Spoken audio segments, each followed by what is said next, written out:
Senator Emmanuel Manny Pacquiao will lead the chamber in prayer.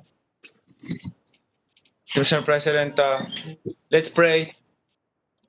In Chronicles, 2 Chronicles 7 verse 14, says, if my people who are called by my name will humble themselves and pray and seek my face and turn from their wicked ways, then I will hear from heaven and I will forgive their sin and will heal their land.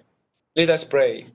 Almighty God and Father, creator of heaven and earth, we humbly bow down before your holy presence, Lord. We declare that you are our refuge, our fortress, our God, in whom we trust. In the midst of all the tough times and challenging circumstances, we choose to give thanks to you, our sovereign Lord. You are good and your love endures forever. We are grateful because you have shown us what is good. You enable us by the power of your Holy Spirit to act justly and to love mercy and to walk humbly with you, our God. Today we intercede on behalf of our nation. Lord, in your great mercy and compassion, please forgive us our sins and heal our land. We pray that as you expose the corrupt practices and bring to light all that are being done in darkness, we'll be able to act in wisdom and courage. By your grace, we will stand against greed and unrighteousness. We bear in mind your warning. For what does it profit of a man to gain the whole world and loses his own soul? We cry out on behalf of all the frontliners, the medical practitioners, the health sector, the social workers, and all the public servants in the national and local levels. We ask for your guidance upon our fellow Filipinos who risk their lives to serve and earn a living for their families. We pray for all those who are sick and those who are struggling. We uphold those who are depressed and those who are hopeless. Lord, have mercy on us, your people. We pray for your miracles of healing and grace. We claim your blessings of provision and protection upon everyone. Thank you because you promised that you will never leave us nor forsake us. No matter what will come our way, we choose to abide in your presence. We declare that you reign over the Philippines as a nation. We want to shine for your glory and for your honor. In the mighty name of Jesus Christ, we pray. Amen. Everybody say, Amen.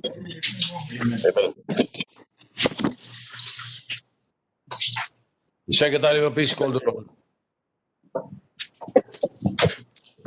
Roll call of members, the Honorable Senators. Angara. Present. Binay. Cayetano. Present. De Lima. De La Rosa. Dillon. Present. Gatchalian. Go. Present. Gordon. Ontiveros. Present. Lacson. Lapid. Marcos. Pacquiao. Pangilinan. Present. Pimentel III. Present. Poe. Present. Recto. Revilla. Present. Tolentino. Villanueva. Villar. Present. Zubiri. Present. Senate President Soto III. Present.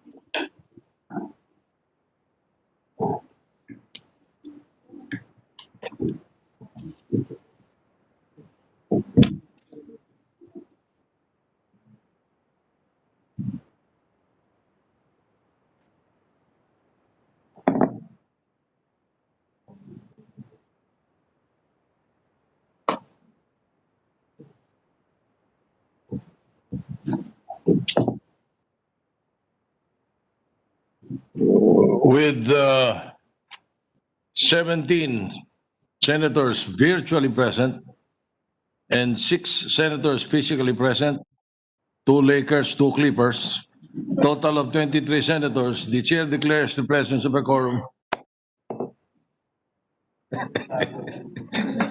Parliamentary inquiry, Mr. Chairman. I knew there was going to be an objection, Mr. President. May we recognize Senator Joel Villanueva. Villanueva is Mr. Chairman, recognized. Mr. President, if may we know if there are enough Shake Shack burgers in the lounge, Mr. President? It has not arrived. It's coming. All right. According to Senator Where is Senator, Way. Mr. President? Where is Senator Tolentino? He's here. Comfort him, Mr. President. Please comfort him. They're both here. They're both here. That's why I said 2 clippers and 2 Lakers present. Right. Majority Leader. Yes, thank you, Mr. President. Mr. President, I move that we dispense with the reading of the journals of the 10th session Monday, September 14, 2020, as well as the 11th session Tuesday, September 15, 2020, and consider them as approved. I so move. Any objection? Seeing none, the 2 journals are hereby approved. Mr. President, I move to proceed with the reference of business. The Secretary will proceed with the reference of business. Reference of business resolution. PS Resolution number 525 entitled Resolution Congratulating His Excellency Shinzo Abe for his historic tenure as Japan's longest-serving Prime Minister and commending him for his significant contributions to strengthening and broadening the relations between Japan and the Republic of the Philippines, introduced by Senator Pimentel III. To the Committee on Rules. Communication. Letter from the Office of the President of the Philippines transmitting to the Senate 2 original copies of Republic Act number 11494, which was signed by President Rodrigo Roa Duterte, entitled An Act Providing for COVID-19 Response and Recovery Interventions and Providing Mechanisms to Accelerate the Recovery and Bolster the Resiliency of the Philippine Economy, providing funds therefore and for other purposes. To the archives. Additional reference. Additional, yes. Message from the House of Representatives. Letter from the House of Representatives informing the Senate that on 14 September 2020, it passed the following House bills in which it requests the concurrence of the Senate. House number 4637, an act establishing the Paniki Tarlac Eco Farm and appropriating funds therefore. House number 7368, an act establishing a crab hatchery for the production and multiplication of mud crabs in Mindanao State University, Naawan, Province of Misamis Oriental, and appropriating funds therefore. House number 7369, an act establishing a multi-species marine hatchery in Barangay Mambukog, Talisay City, Province of Negros Occidental, and appropriating funds therefore. House number 7370, an act establishing a multi-species marine hatchery in the city of Zamboanga and appropriating funds therefore. House number 7371, an act establishing a multi-species marine hatchery in the municipality of Liloy, Province of Zamboanga del Norte, and appropriating funds therefore. House number 7384, an act establishing a satellite multi-species marine hatchery in the municipality of Concepcion, Province of Iloilo, and appropriating funds therefore. House number 7385, an act establishing a satellite multi-species marine hatchery in the municipality of Estancia, Province of Iloilo, and appropriating funds therefore. House number 7386, an act establishing a satellite multi-species marine hatchery in the municipality of San Dionisio, Province of Iloilo, and appropriating funds therefore. House number 7423, an act establishing a satellite multi-species marine hatchery in the municipality of Pio Duran, Province of Albay, and appropriating funds therefore. House number 7432, an act establishing a satellite multi-species marine hatchery in the municipality of Ahui, Province of Iloilo, and appropriating funds therefore. House number 7433, an act establishing a satellite multi-species marine satellite hatchery in the municipality of Owas, Province of Albay, and appropriating funds therefore. House number 7434, an act establishing a central multi-species marine hatchery in the municipality of Carles, Province of Iloilo, and appropriating funds therefore. And House number 7435, an act establishing a central multi-species marine hatchery in the municipality of Libon, Province of Albay, and appropriating funds therefore. Referred to the Committees on Agriculture and Finance. Majority Leader. Thank you, Mr. President. Mr. President, we have a very light schedule this afternoon. One bill for interpellation, continued interpellation. The other 3 are for sponsorship. With the permission of Senator Bong Revilla and Senator Franklin Dulon, who's going to interpolate the measure of Senator Bong, may we just take up the bills for sponsorship? Anyway, just for sponsorship, then we suspend consideration of the same with the permission of the 2 gentlemen. So with that, Mr. President, I move to transfer from the calendar of ordinary business to special order Senate Bill number 1832 under Committee Report number 111. I so move. Any objection? Hearing none, transfer is, Thank you, Mr. President. I move to consider Senate Bill number 1832 and ask the Secretary to read the title of the measure. Secretary will read the title of the measure. Senate Bill number 1832, an act strengthening and modernizing the Bureau of Fire Protection, amending for the purpose Republic Act number 6975, otherwise known as the Department of the Interior and Local Government Act of 1990, providing funds therefore and for other purposes. Mr. President, may we recognize this distinguished sponsor, the chairperson of the Committee on Public Order and Security, no other than Senator Ronald Bato de la Rosa. Senator Ronald De La Rosa is recognized to sponsor the measure. Thank you, Mr. President. Thank you, Majority Leader. Mr. President, my dear colleagues, magandang hapon sa ating lahat. Taong 1996, tinupok ng lumalagablab na apoy ang ozone disco na ikinasawi ng 162 katao. 1998, nang masunog ang bahay Kalinga sa Paco, Manila, kung saan 25 ang namatay. Karamihan ay mga ulila na nakatira sa ampunang iyon. 2001, 75 ang hindi nakaligtas sa sunog sa Manor Hotel sa Quezon City. 2015, 74 factory workers ng Kentex Sleeper Manufacturing ang namatay sa nasusunog na pabrika. 2017, 37 nating kababayan ang hindi pinalad na umabot ng Pasko dahil sa sunog na nangyari sa NCCC Mall, Davao City. Mr. President, these are only some of the deadliest fires in the Philippines in the past 2 decades. Walang pinipiling panahon ang sunog. Katulad ito ng bagyo na kahit sa kasagsagan ng tag-init ay maaring mamuo at magdulot ng mapaminsalang baha.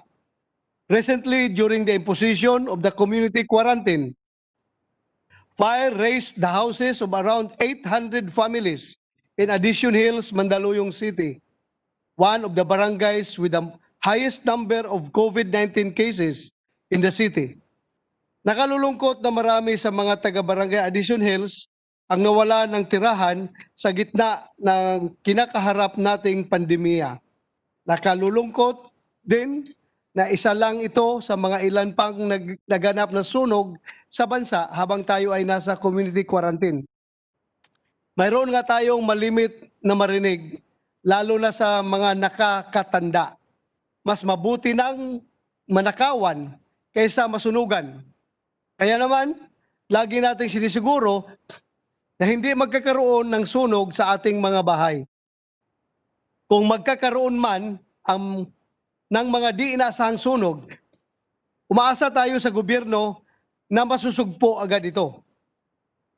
Ang tanong ngayon, gaano kahanda ang ating Bureau of Fire Protection or BFP sa ganitong uri ng sakuna? It is in this light, Mr. President, that I stand today to sponsor Senate Bill number 1832 under Committee Report number 111 or the Bureau of Fire Protection Modernization Act of 2020. This bill is in substitution to Senate Bills number 204, 947, and 1017, authored by Senators Go, Soto, and Revilla, respectively. The BFP is the country's primary agency responsible for fire safety, prevention, and suppression as mandated by Republic Act number 6975. However, our valiant men and women of the BFP go beyond the duties and responsibilities of being firefighters. They perform a key role in rescue and retrieval operations in times of calamities and unforeseen disasters. According to BFP, they now cater to the public need for emergency pre-hospital care, act as the first line of defense in mass casualty incidents, hazardous material incident response, technical rescue extrication, and participate in other specialized areas of responses to a variety of incidents that endanger lives and properties. With this colossal task given to our firefighters and officers, the BFP is considered as one of the most undermanned and under-equipped government agencies. In 2018, the BFP responded to 16,674 fire incidents in the country. Last year, there was an increase of 11.62% in fire incidents, which surged the total number to 18,612 fires. These incidents brought about the destruction of properties and structures, which is estimated at 4.56 billion pesos in 2018 and 7.69 billion pesos in 2019. But greater than any monetary loss are the deaths and injuries resulting from these incidents. The BFP reported that in 2018, there were 730 injuries and 216 deaths recorded, while in 2019, it increased to 1,055 injuries and 400 deaths. Now, Mr. President, let us take a look at the capabilities of the BFP on fire protection and suppression. Out of 143 cities and 1,488 municipalities in the country, we only have 1,368 which have fire stations and fire trucks. 242 cities and municipalities still do not have their own. What happened to the mandate of the BFP in establishing at least one fire station in every province, city, and municipality all over the country? Meanwhile, there are a total of 2,848 fire trucks nationwide. 2,358 are BFP owned, while 490 are LGU owned. Are these enough? The answer is no, Mr. President. We are far from reaching the ideal ratio of one fire truck for every 28,000 people. For a country with a population of 109 million, we must have at least 3,892 fire trucks. In the midst of this shortage and inadequacy in the number of fire trucks and firefighters, we are very thankful to our volunteer fire brigades, most especially in densely populated cities. Maraming salamat po. The augmentation of volunteer fire brigades is very much appreciated. However, this should not be the norm, but rather the exception. They should only supplement the government firefighters rather than complete our inadequacies. No less than the chief of the BFP, Director Jose Imbang, revealed that the Philippines is lagging in terms of personnel, training, and equipment compared with the other fire departments of other countries. He expressed that it is crucial that the country maintain international fire safety standards. Mr. President, with these reasons alone, we need to help the BFP. We need to boost their capabilities and modernize their equipment.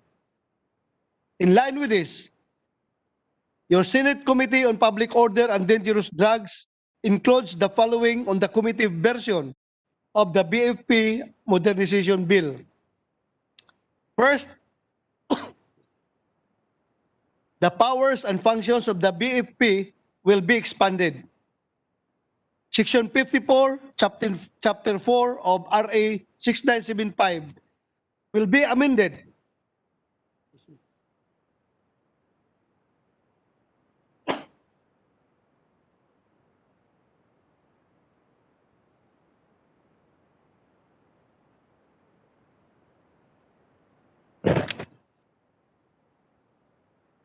will be amended to authorize the agency to respond to fire incidents in economic zones, freeports, and special economic zones, IT park centers, tourism economic zones, and other similar entities. Furthermore, BFP is now mandated to respond to man-made or natural disasters and other emergencies such as rescue, hazardous materials or HAZMAT, chemical, biological, radiological, nuclear, and explosive, CBRNA. Excuse me.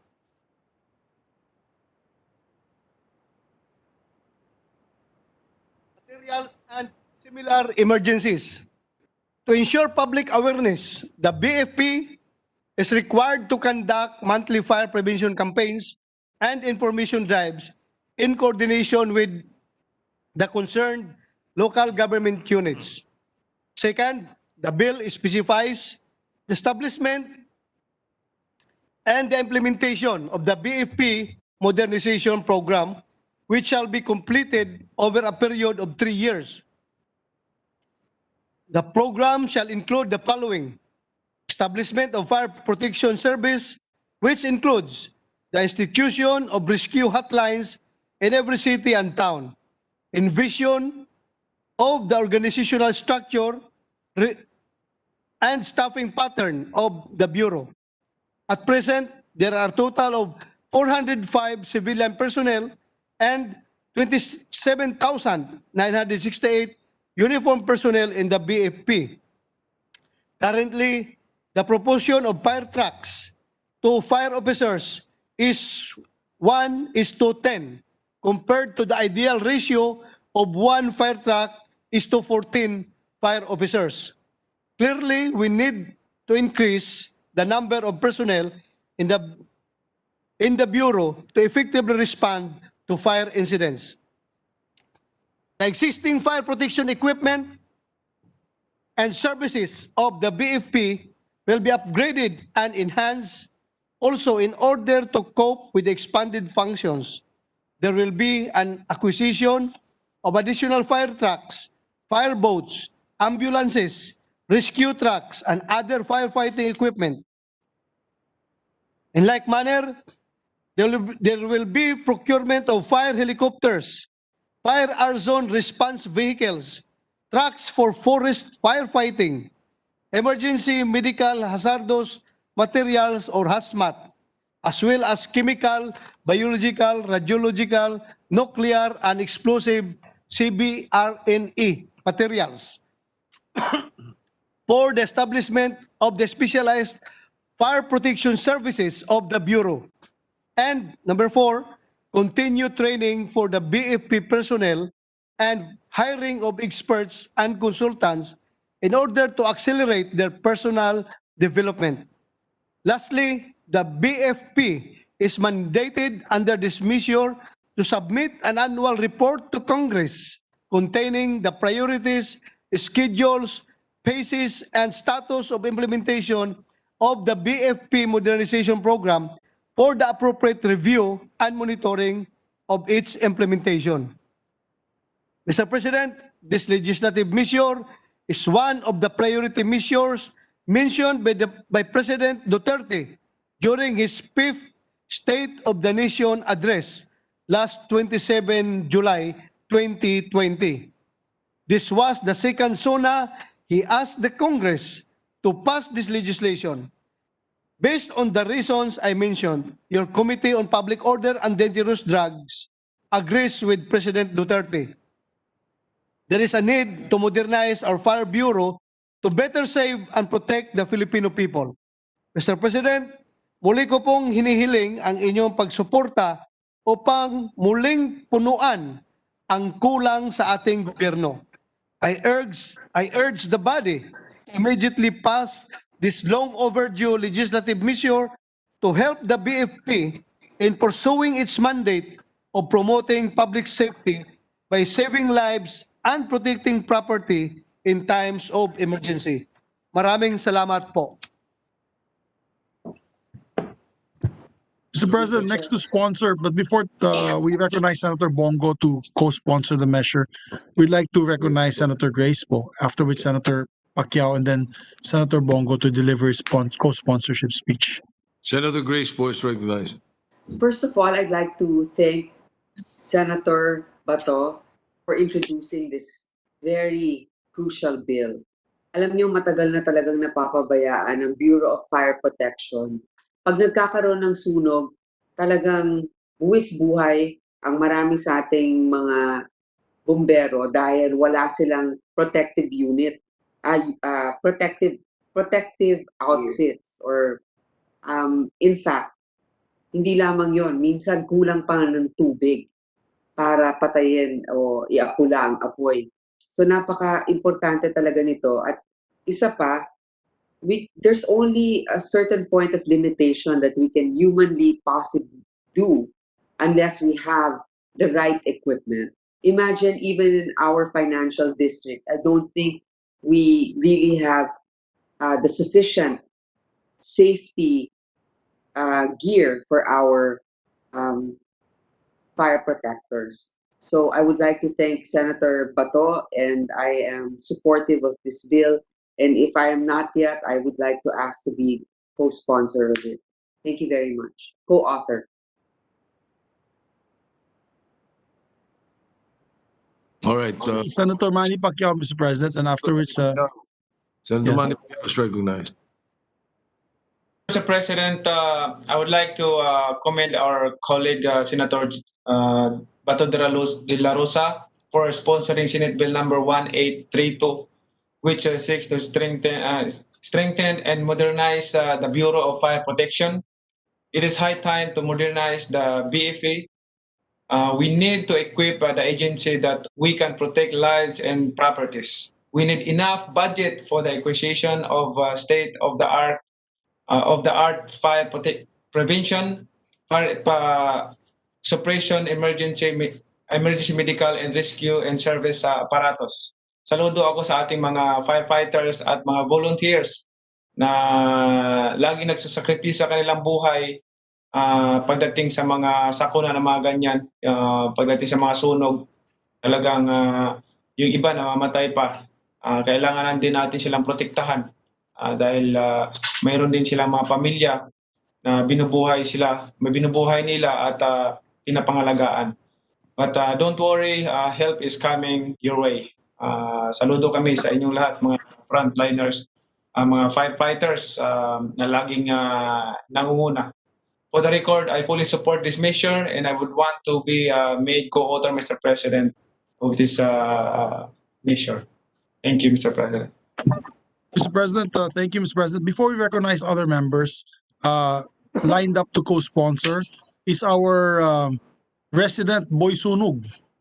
We call him Resident Boy Sunog because halos lahat ng sunog pinupuntahan niya, Mr. President. So sa tingin ko, alam niya po, Mr. President, yung mga pangangailangan ng Bureau of Fire with first-hand experience. May recognize Senator Christopher Bongo, Mr. President, co-sponsor the measure. Senator Bongo is recognized. Mr. President, distinguished colleagues, as its principal author, I have the honor to co-sponsor the Fire Protection Modernization Bill, which seeks to establish a fire protection modernization program to be implemented by the Bureau of Fire Protection. I laud my fellow Dabawenyo, Senator Bato de la Rosa, and this August chamber for prioritizing this vital measure to help our countrymen. The said bill will include hiring of more personnel, acquiring modern fire equipment, and training for our firefighters. It also mandates that BFP to conduct monthly fire prevention campaigns and information drive in all local government units. Mr. President, I have reiterated countless times that now is the time to upgrade the facilities and capabilities of the BFP. We should be proactive in combating any kind of catastrophe. Thus, it is fitting that our firefighters at the frontliners be given the best tools to ensure their own safety. and the safety of our fellow countrymen. It is also high time that we focus on a massive information drive to guide our citizen when it comes to the prevention of fire and how to protect themselves from it. Mr. President, it has been my unrelenting promise to prioritize the welfare of those who are in dire need, particularly the poor and vulnerable sectors. Noon pa pong wala pa pong COVID-19 pandemic, pinupuntahan ko po ang mga nasunugan kahit saang sulok po ng Pilipinas para makapagbigay ng tulong at ngiti sa panahon ng kanilang pagdadalamhati. Hanggang sa ngayon, patuloy pa rin ako nagsiservisyo para sa kanila sa abot lang po ng aking makakaya. Pinapaalala ko sa kanila na nandito ang gobyerno para magsilbi at hindi sila pinapabayaan. The passage of this measure will help the poor and vulnerable sectors prevent and mitigate the destruction of their dwellings and other properties. For these reasons, I reiterate my support for the passage of this measure. Thank you, Mr. President. Thank you, Mr. President. Mr. President, we recognize Senator Richard Dick Gordon. Mr. President. Senator Richard Gordon is recognized. Thank you very much, Mr. President. I'd like to commend Senator De La Rosa for his vision and all the other sponsors who are supporting this. This is a bill whose time has finally arrived, and I hope we can come up with a very, very good bill here. Mr. President, with the permission of Senator De La Rosa, I'd like to co-sponsor it with him and Senator Go. And I would like to say right away from the outset that we are really way below our capabilities. The ratio of fire trucks to firemen, the ideal ratio is 1 fire truck equals 14 firefighters. Here, we'd be lucky to have 10 firefighters per fire truck. So kapusta sa tao pa lang, Mr. President. Di pa natin pinag-uusapan, halimbawa, yung kung anong klase mga fires ang lalabanan yan. No? Let me just go before that to how many cities and municipalities have, the cities have 145 fire trucks. And out of how many cities do we have? And then we have municipalities, 1,223, around 242 municipalities have no fire station whatsoever. So wala man lamang panlaban sa sunog, Mr. President. Now, currently, we have 23,035 firefighters, Mr. President. And most of our fire trucks, by the way, are really, really old. There are about 2,848 fire trucks nationwide. The BFF owns 2,358, and 490 are owned by the LGUs. There are private fire trucks, like the Chinese Federation or the Red Cross. We provide fire services to support as auxiliary during fires, and you often see a fire truck of the Red Cross supported by a 10,000-liter truck. And the best way to fight and combat a big fire is to have an enormous amount of water sources, especially if you're far away from a river. You cannot engage in drafting. Normally, you can draft from a river, Mr. President, because we are far away from the riversides. We always support our fire trucks in the Red Cross with water tanker trucks so that we never run out. And most of the time, if they can connect to a fire hydrant, the other fire trucks in the vicinity will just use it as a common source. So they will connect their fire hoses to the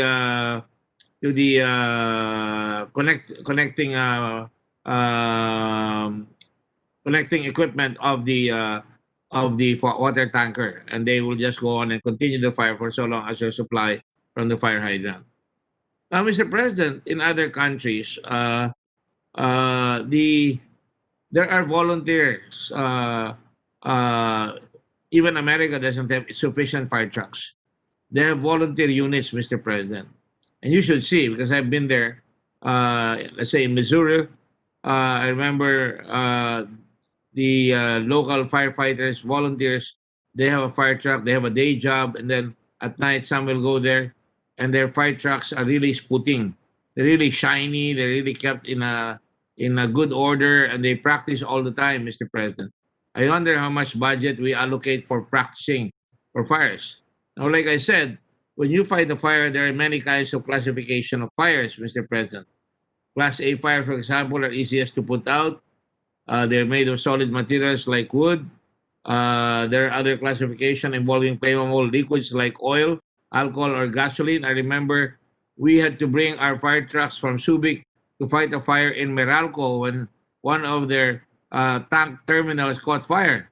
And there was, if I remember correctly, there was even a fireman that was left there roasting in the middle of a tank of a water tank that kept on burning unceasingly, and so much so that they had to bring special chemicals, the retardants, and that we don't even have. I remember in a fire in Gotesco not too very long ago, I called the fire trucks of SBMA, and they brought in a retardant, fire retardant truck that's capable of shutting out the chemicals, because inside, I've been to several fires, Mr. President, there in Gotesco and also in Pangasinan. I was giving a speech and I offered to give them to send the fire trucks of Olongapo at the time, the and Subic, and they said no, we can handle it. When I finished my speech, it was still burning. It was already in the afternoon, so we called the fire trucks to come down, and in less than an hour, using the fire retardants that they have, they were able to quell the fire. And you know why they could not? Because there was so much plastic, so much different kinds of materials that could not be put out. One of the fires that are dangerous is the one involving a source of electricity. You have to extinguish the flames using a carbon dioxide or dry powder fire extinguisher. And most of the time, Mr. President, we will not have that. When metal ignites, it's even a problem. That's considered a Class D fire, Mr. President. And sometimes you'll have a Class K or Class F if they involve cooking oil such as vegetable or animal fats, which just burn and burn and burn continuously, Mr. President. So really, we cannot let our firemen go there without the right tools, without the right equipment, without the right training. And in fact, Mr. President, we're asking too much from them if we do not provide them the complete set of personal equipment. According to the Bureau of Fire Protection, Mr. President, 50% of firefighters of the Bureau of Fire Protection do not have a complete set of personal protective equipment. On the other hand, the Red Cross provides for complete personal protective equipment for our firemen in the Red Cross, so that they're volunteers, so that we owe it to them to be superlatively protected, Mr. President. And it's important that we remember that. We cannot be niggard, or we cannot be so kuripot when it comes to providing for our firemen, just as we should provide our soldiers and our sailors with the right ships and the right equipment, and the policemen with the right equipment. It's important that in the matter of firefighting, sabi nga ng iba, mas mabuti pang pag nasunugan ka, malugi ka sa negosyo, makakabawi ka. Pag nalugi ka sa sunog, matatagalan ka makabangon bago ka makabawi. So, Mr. President, I can go on, and because but I won't, because the real hero of the moment is really Senator Bato, Senator De La Rosa, and I thank him. Senator Go has been attending fires.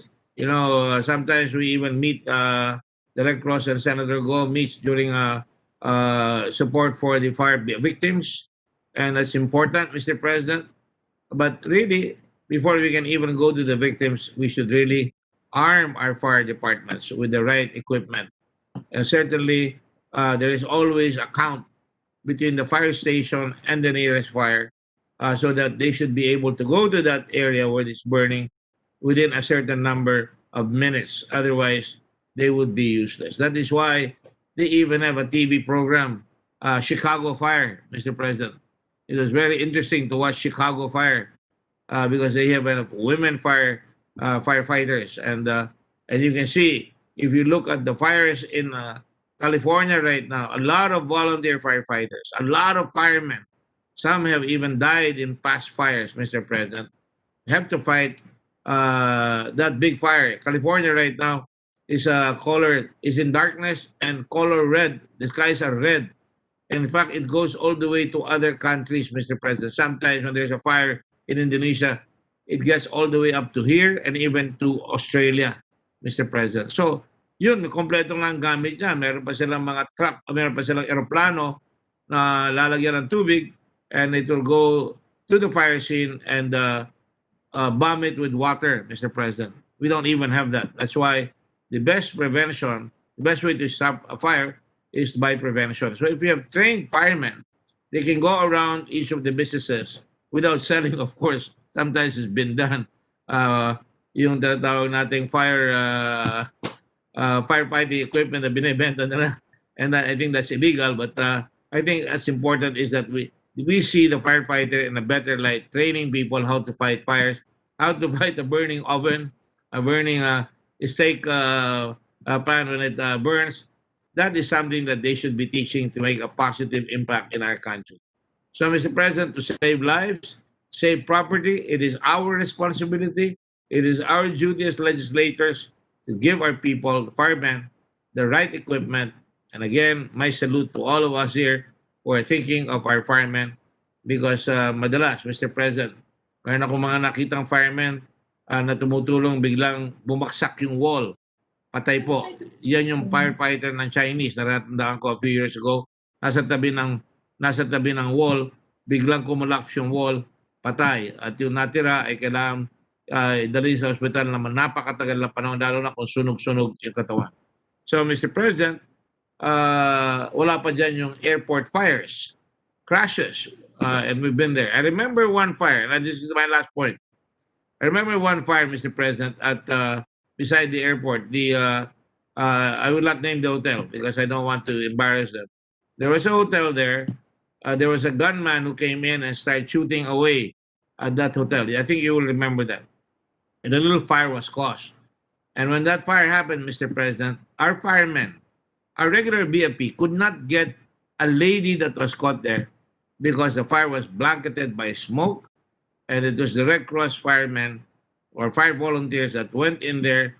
She was already dead, and we had to move a pillar to get her out, Mr. President. Now, if they had enough equipment, the firemen would have been able to save her life. On that note, Mr. President, again, my salutation to everyone who will support this bill. I think this is a bill that should be properly discussed. It is something that keeps us focused. It's important that we keep focused on the principal problems of the country. And I would say this is a problem whose solution is crying out there in the wilderness, and finally, it may have arrived. So, firemen never die, they say. They just burn forever in the hearts of the people whose lives they save. Remember 911. And you can remember the NYPD and then NYFD. Whenever they went around, they were considered heroes by America. Thank you very much, Mr. President. Thank you very much, Mr. President. Mr. President, I would like to also manifest with the permission of the authors, if I can be made a co-author of the measure, together with Senator Ralph Recto and together with Senator Joel Villanueva. I so move, Mr. All President. right. Yes, so recorded. Thank you, Mr. President. I move to suspend consideration of the measure to allow our colleagues to study the measure further. Any objection? Hearing none, consideration is suspended. Thank you, Mr. President. Mr. President, on item number 2, I move to transfer from the calendar of ordinary business to special orders Senate Bill number 1833 under Committee Report number 112. I so move, Mr. President. Objection? Hearing none, so transferred. Mr. President, I move that we consider Senate Bill number 1833 and ask the Secretary to read the title of the measure. The Secretary will read the title of the measure. Senate Bill number 1833, an act providing for the rank classification and organization of key positions in the Bureau of Fire Protection, BFP, and the Bureau of Jail Management and Penology, BJMP, amending for the purpose Republic Act number 9263, otherwise known as the Bureau of Fire Protection and Bureau of Jail Management and Penology Professionalization Act of 2004, as amended by Republic Act number 95292, and for other purposes. Majority Leader. Thank you, Mr. President. May we recognize the distinguished chairperson of the Committee on Public Order and Security, no other than my Mindanaoan, fellow Mindanaoan, Senator Ronald Bato de la Rosa. Thank you, Mr. President. Senator Ronald De La Rosa is recognized to sponsor the measure. Thank you, Mr. President. Thank you, Majority Leader. Peter Drucker, one of the most widely known and influential thinkers in management, once said, "Rank does not confer privilege or give power. It imposes responsibility." Mr. President, my distinguished colleagues, ladies and gentlemen, magandang hapon sa inyong lahat. As chairman of the Committee on Public Order and Dangerous Drugs, it is my honor to report back to this August chamber Committee Report number 112 containing Senate Bill number 1833 in substitution of Senate Bill numbers 415 of Senators Lacson and Villanueva, 1101 of this representation, and 1201 of Senator Bong Revilla. The measures seek to provide for the rank classification and organization of key positions in the Bureau of Fire Protection and Bureau of Jail Management and Penology, amending for the purpose RA 9263, otherwise known as the Bureau of Fire Protection and Bureau of Jail Management and Penology Professionalization Act of 2004 as amended by RA 9592. During the 17th Congress, a similar measure was passed by this body and was enacted into law on February 8, 2019, Republic Act number 11200. It was a response to the appeal of the law enforcement community to standardize their ranks. The law provided for the new PNP rank classification for the purpose of clarifying the command and responsibility of the PNP for effective and efficient supervision and control among its uniformed personnel. This reclassification removed public confusion in addressing our policemen. Mr. President, just like the PNP and the AFP, both the BFP and BGMP, as members of the uniformed service of the government under the DILG, are required the same amount of sacrifice, service, and dedication to carry out their respective duties to the extent of risking their lives and lives. As they have shown countless times, there is no doubt as to their passion for service which transcends the requirement of law. Mr. President, hindi matatawaran ang sakripisyo at serbisyo sa bayan ng ating mga kasamahan sa BFP at BGMP. Nitong nakaraang taon lamang ay mayroong naitalang 18,612 na mga insidente ng sunog sa buong bansa. Hindi rin nalalayo ang kinaharap ng mga responsibilidad ng mga taga-BGMP. Ang populasyon sa ating mga kulungan na may kapasidad na 30,000 ay umabot na sa mahigit 130,000 PDLs noong 2019. Para sa taong ito, halos umabot ng 150,000 ang mga PDLs dahil sa paglabag sa mga quarantine protocols laban sa COVID-19. Batay sa mga datos na ito, hindi may pagkakaila ang kahalagahan ng BFP at BGMP upang panatilihin ang kapayapaan at kaayusan ng ating bansa. Aside from the respective mandates, Section 3 of RA 8551 or the Philippine National Police Reform and Reorganization Act of 1998 provides that in times of national emergency, the BFP and the BGMP, along with the PNP, shall, upon the direction of the President, assist the armed forces in addition to the performance of their inherent functions as mandated by law. Mr. President, all of us are well aware that both the BFP and BGMP have contributed significantly to aid the national government in providing public service in this time of the COVID-19 pandemic. Our fellow public servants from the BGMP voluntarily donated a part of their salary to help the government in providing financial aid to those affected by the pandemic, while at the same time ensuring that it continuously fights the spread of COVID-19 in its jail facilities. The BFP, on the other hand, is part of the municipal, city COVID-19 task forces, and in such capacity has been assisting the city municipal health office transport COVID-19 patients since the start of the pandemic. As of July of this year, Mr. President, a total of 1,674 COVID-19 patients have been transported by the BFP nationwide.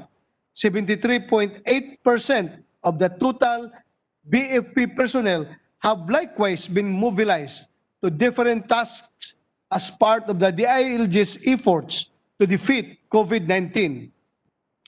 Mr. President, considering the same level of sacrifice and dedication that the uniformed personnel of BJMP and BFP share with the PNP, as well as their significant contribution to the country in times of calamity and pandemic, this substitute bill aims to rectify the inequality in the rank classification among the line bureaus of the DILG. Tulad nga ng aking unang pahayag, tila na paghulihan na ng ibang line agencies ng DILG ang BFP at BGMP sa kanilang rank name at salary grade. In response to this, Senate Bill number 1833, as provided in this committee report, seeks to upgrade the rank classification of the following key positions with their respective salary grades. Fire or Jail General, salary grade 30. Fire or Jail Lieutenant General, salary grade 29. Fire or Jail Major General, salary grade 28. Fire or Jail Brigadier General, salary grade 27. Fire or Jail Colonel, salary grade 26. Fire or Jail Lieutenant Colonel, salary grade 25. Fire or Jail Major, salary grade 24. Fire or Jail Captain, salary grade 23. Fire or Jail Lieutenant, salary grade 22. Fire or Jail Executive Master Sergeant, salary grade 19. Fire or Jail Chief Master Sergeant, salary grade 18. Fire or Jail Senior Master Sergeant, salary grade 17. Fire or Jail Master Sergeant, salary grade 16. Fire or Jail Staff Sergeant, salary grade 14. Fire or Jail Corporal, salary grade 12. Fire or Jail Officer, salary grade 10. To reiterate, Mr. President, the substitute bill will likewise ensure standardization of the ranks so as to avoid public confusion consistent with that of RA 11200. Finally, with the significant and long overdue rank classification of our fellow public servants in the Bureau of Fire Protection and Bureau of Jail Management and Penology, I am confident, Mr. President, that it will not merely contribute to their performance and productivity, as it will indisputably give them high morale, but most importantly, it will give them a greater sense of responsibility that comes indispensable with the stars on their shoulders, ultimately for the benefit of the Filipino people. Thank you, Mr. President. Majority Leader. Thank you, Mr. President. I believe Senator Christopher Bongo would like to also co-sponsor the measure, Mr. President. Senator Christopher Bongo is recognized. Mr. President, it is my honor to co-sponsor Senate Bill number 1833 under Committee Report 112, providing for the rank classification and organization of key positions in the Bureau of Fire Protection and Bureau of Jail Management and Penology. We commend the good sponsor, Senator Bato de la Rosa, for prioritizing this measure. For our uniformed personnel, rank is not simply a rank. It is a symbol of leadership and duty. Therefore, it is just right that we classify the key officers of the Bureau of Fire Protection and BJMP at par with the rank classification with the PNP. Mr. President, we need to address the inequality in the rank classification and show our fire and jail officers that we appreciate their devotion to their duty and their sacrifice, dedication, and service to the country. This bill will improve organization efficiency and effectiveness in the BFP and BJMP by eliminating confusion in ranks. It will also uplift the morale of every uniformed personnel in the BJMP and then the BFP. Every year, the organizations of BFP and BJMP are expanding. It is our hope that this bill will motivate our uniformed personnel in the fire and jail service to provide effective and efficient public service. In this light, I request that I may be made the co-author of this measure. Thank you, Mr. President.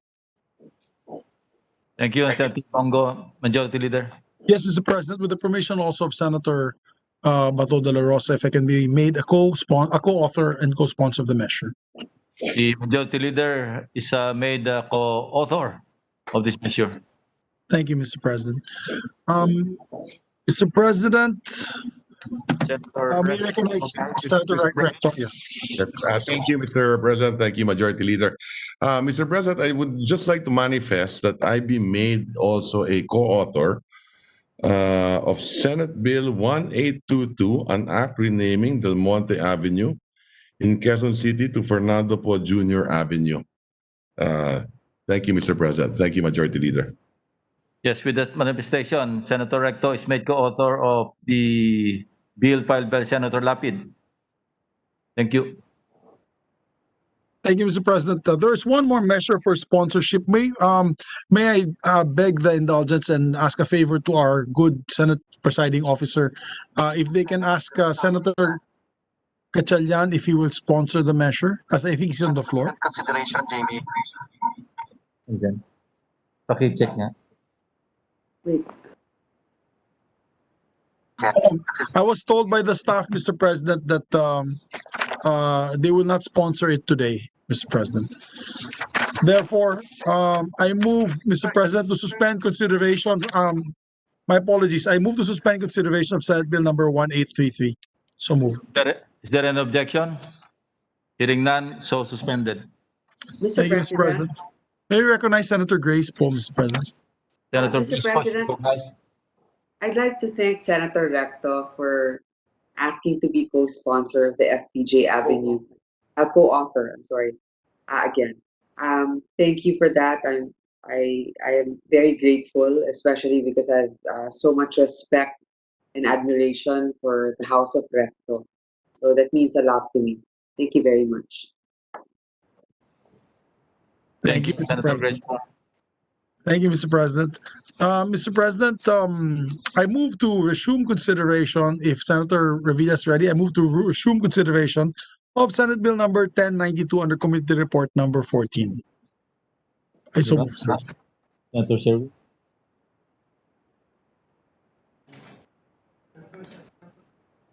Session is suspended for 1 minute. Mr. President.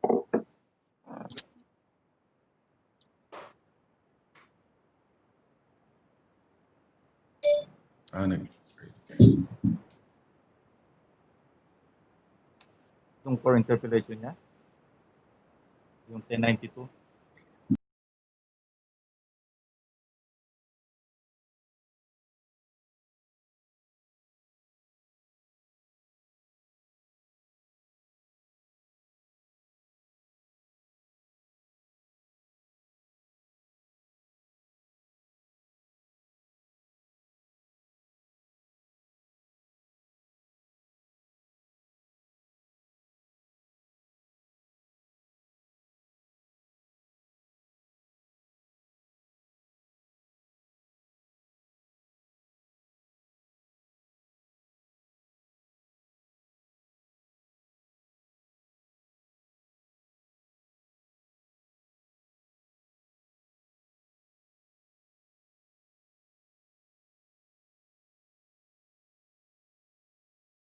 President. Yes, Mr. President, I move for my previous motion to consider rather Senate Bill number 1092 under Committee Report number 14. Is there any objection? Hearing none, motion is approved. Mr. President, may we recognize Senator Bong Revilla to sponsor the measure and Senator Drilon to interpolate. Thank you, Mr. President. Senator Ramon Bong Revilla is recognized and to interpolate the Minority Leader, Senator Drilon. Thank you, Mr. President. Before we proceed, just a short manifestation, Mr. President. Please proceed. Okay, thank you, Mr. President. I would like to manifest the inclusion of Senate Bill number 1087, otherwise known as the Teaching Supplies Allowance Act of 2019 under Committee Report number 14. For the information of the body, SB number 1087, authored by Senator Win Gatchalian, was filed on October 1st, 2019, after the committee report was routed to the members of the committee for their signature. Thank you, Mr. President. Majority Leader. My apologies, Mr. President. My son was talking to me. My 6-year-old son. What The was that sponsor, again? Senator Bong Revilla, is moving for the inclusion of Senate Bill number 1087 filed by Senator Sherwin Gatchalian to also consider under Committee Report number 14. So I'm asking Yes, your Mr. President. I so move, Mr. President. I second the motion. the Minority Leader is recognized. Yes, Mr. Mr. President. Yes. May we know what this is all about? I'm sorry that I was not prepared for this. I could not figure out what is the good sponsor trying to do. He's trying to include what? It's the same bill, Mr. President. If I may explain, Mr. President, may I explain on behalf of Senator Bong Revilla? I believe Senator Sherwin Gatchalian, Mr. President, Minority Floor Leader, filed the same measure, but it was not considered. Senator Bong Revilla had already sponsored the committee report. If I'm mistaken, Mr. President, please correct me. But I believe that Senator Bong Revilla had already sponsored the measure, and Senator Gatchalian filed a similar measure after the sponsorship. So sinasama lang po siya as one of the principal co-authors, Mr. President, if I'm not mistaken. Correct, Mr. President. That's correct. So In other just for the words, record. in other words, the sponsor is moving that Senate Bill 1087 be deemed included. Yes, Mr. President. That is correct, Mr. With President. the permission of the body, Mr. President. Any objection? Well, this is the first time There is recognized. Yes, Mr. President, this is the first time I'm confronted with this. And it is being done only because it's exactly the same measure. Is that because it's a little improper and not consistent with the rules. After the sponsorship speech has been done, the committee report is in effect amended by taking into account Senate Bill 1087 as part of the committee report. A little bit unusual, Mr. President, and we in our work we rely on precedents, and I do not know what kind of precedent this will set. Okay, Mr. That's the problem. Okay, Mr. President, I will just withdraw my manifestation then. The chair is in consultation with the Senate Secretary, and this has been done before. Yes, Mr. President, this has been done before. Yes, that a bill is considered or deemed considered to be included under the same committee report as reported out by the sponsor. Okay, That's correct, Mr. President. Actually, we did that last week, Mr. President, with a number of bills. Yung sa medical scholarship bill, marami naghabol, Mr. President. And then we had, with the permission of the body, we also included them under the committee report. Okay. Okay, I'm just concerned if it has been done because hopefully we are doing this because this is exactly Senate Bill 1087 is exactly the same as Senate Bill 1092. But Mr. President, I just have a question.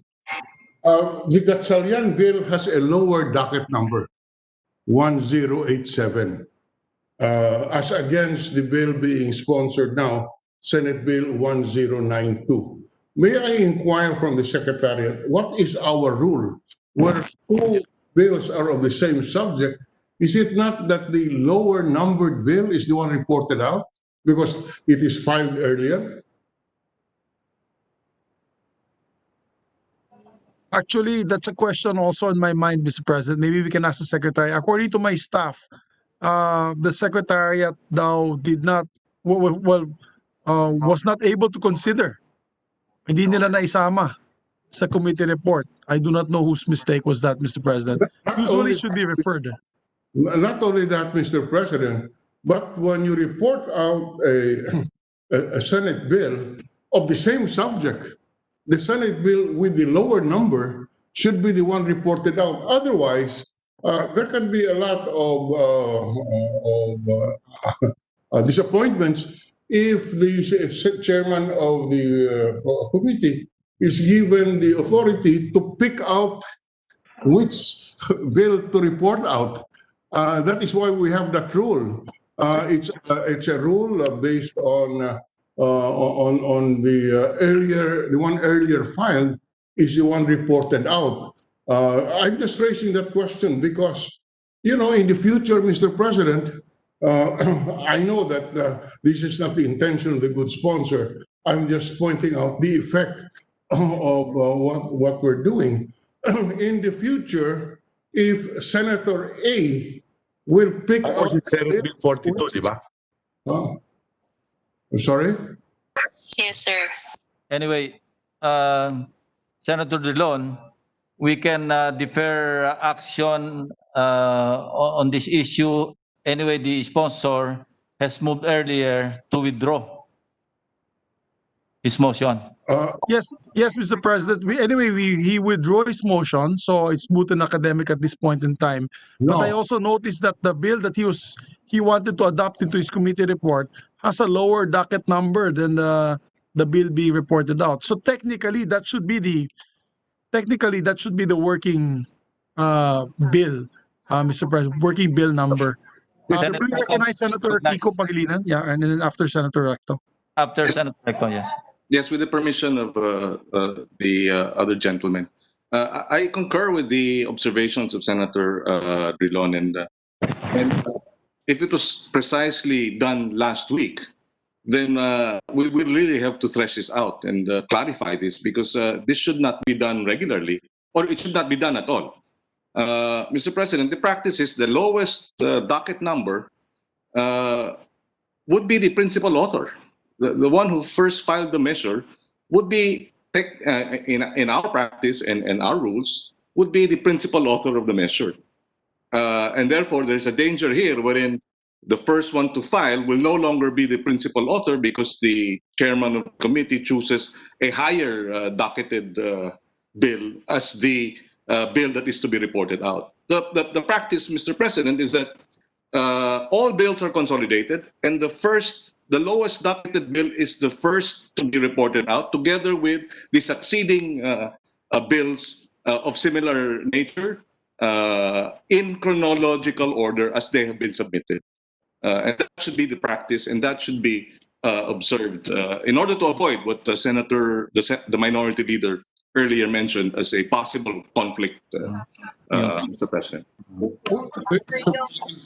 There's a clarification here. Yes. I'd like the sponsor to confirm this, that Senate Bill 1092 is actually a substitute bill, but it was overlooked to include 1087. The situation here, Mr. So does that mean, Mr. President, does that mean that the Senate Bill number 1087 is the principal measure, and therefore, no, it's not. There are other measures.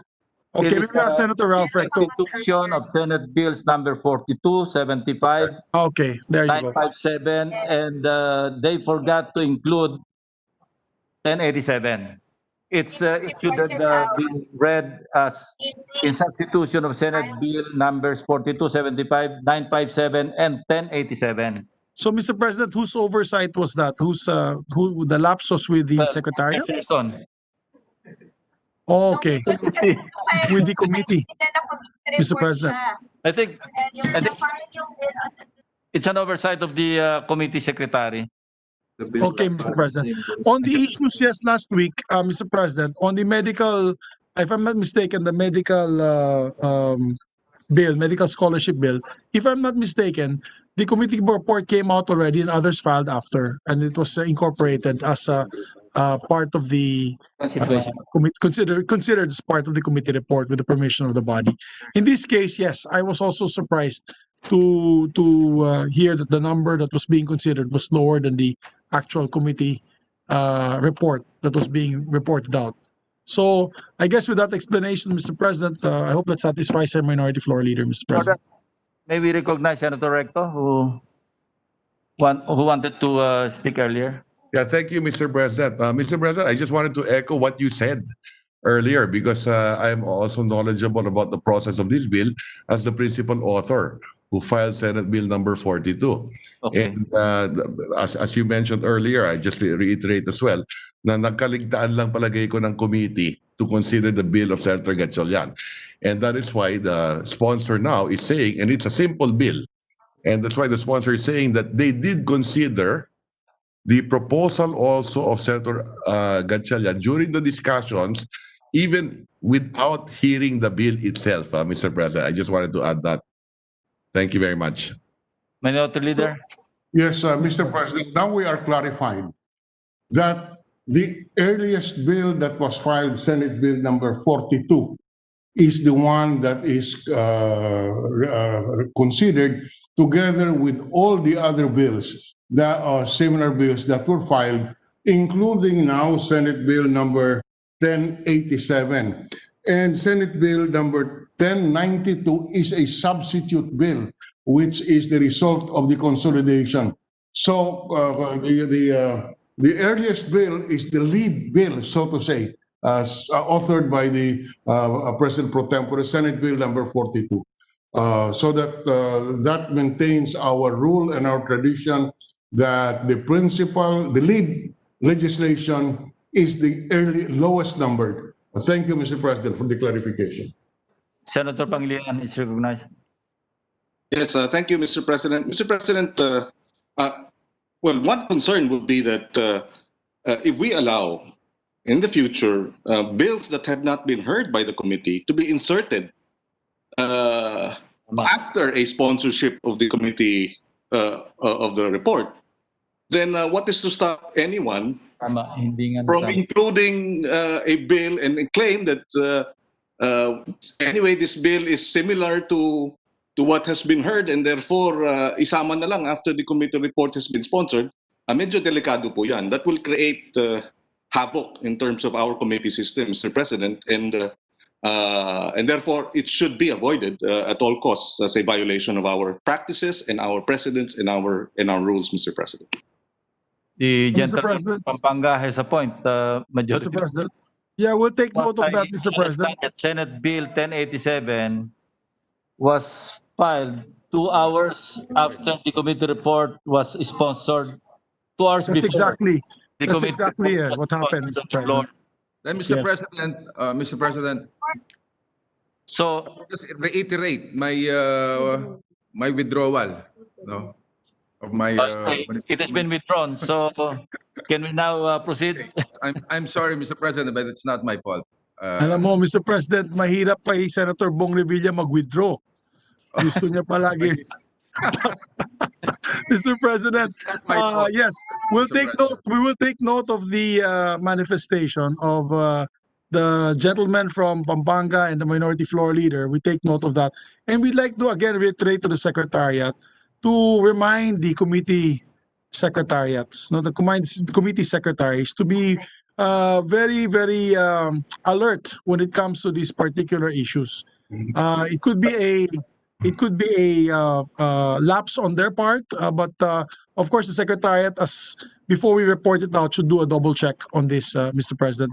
My office can't do it all, so we need the help of the whole Secretariat for this. Maybe Yeah. recognize Senator Recto, Mr. Yeah, President. thank you. Just one last point on this issue, Mr. President. My understanding is that on the day that this bill was sponsored, the bill of Senator Gatchalian was referred to the committee.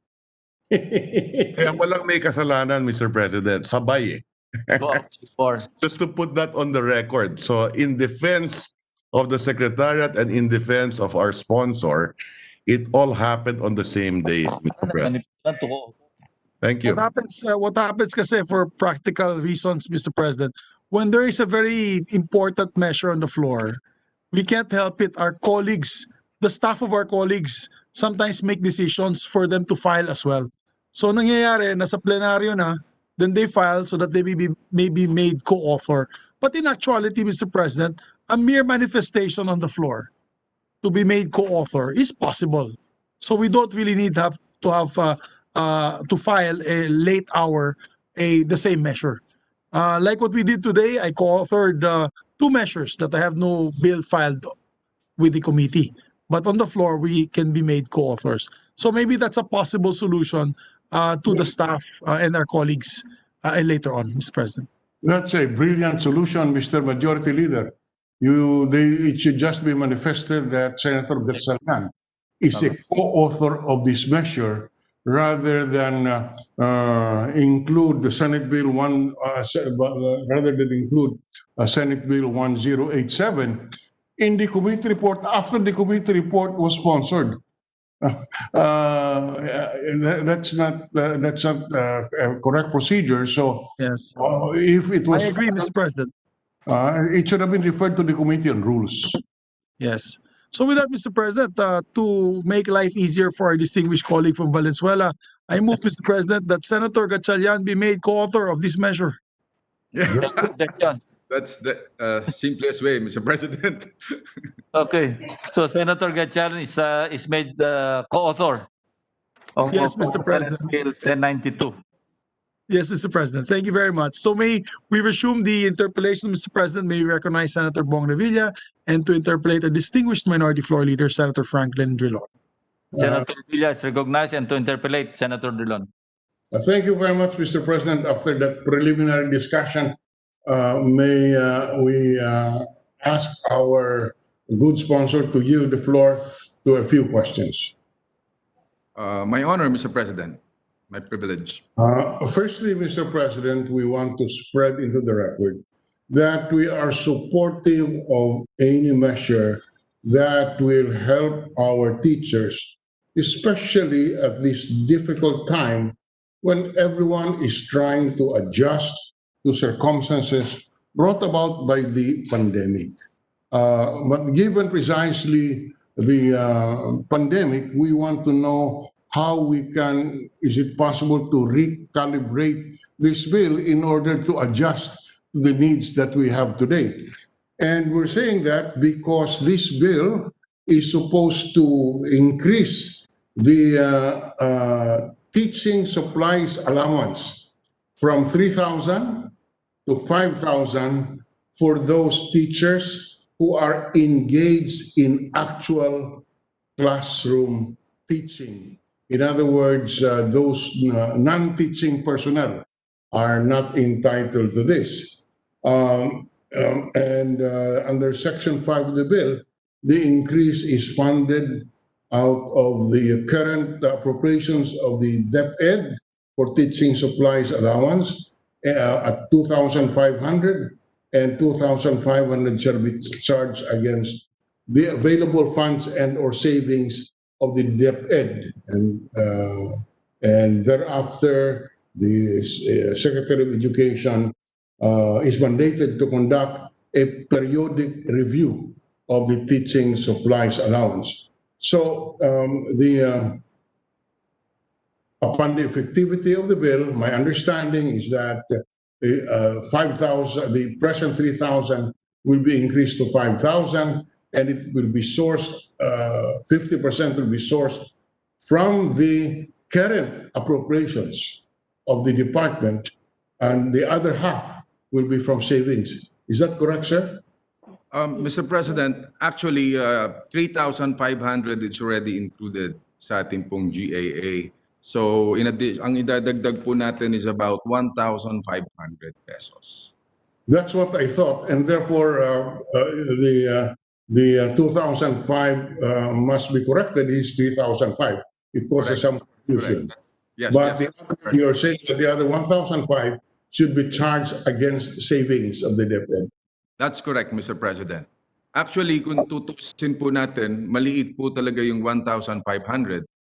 Kung po pwede lamang po, I will follow the bill of Senator Recto na gawin nating 10,000 pesos. Pero it will cost a lot, Mr. President. Pero if the chairman of finance will allow it at makakahanap po tayo ng pondo for this, I'm very much willing to accept, Mr. President.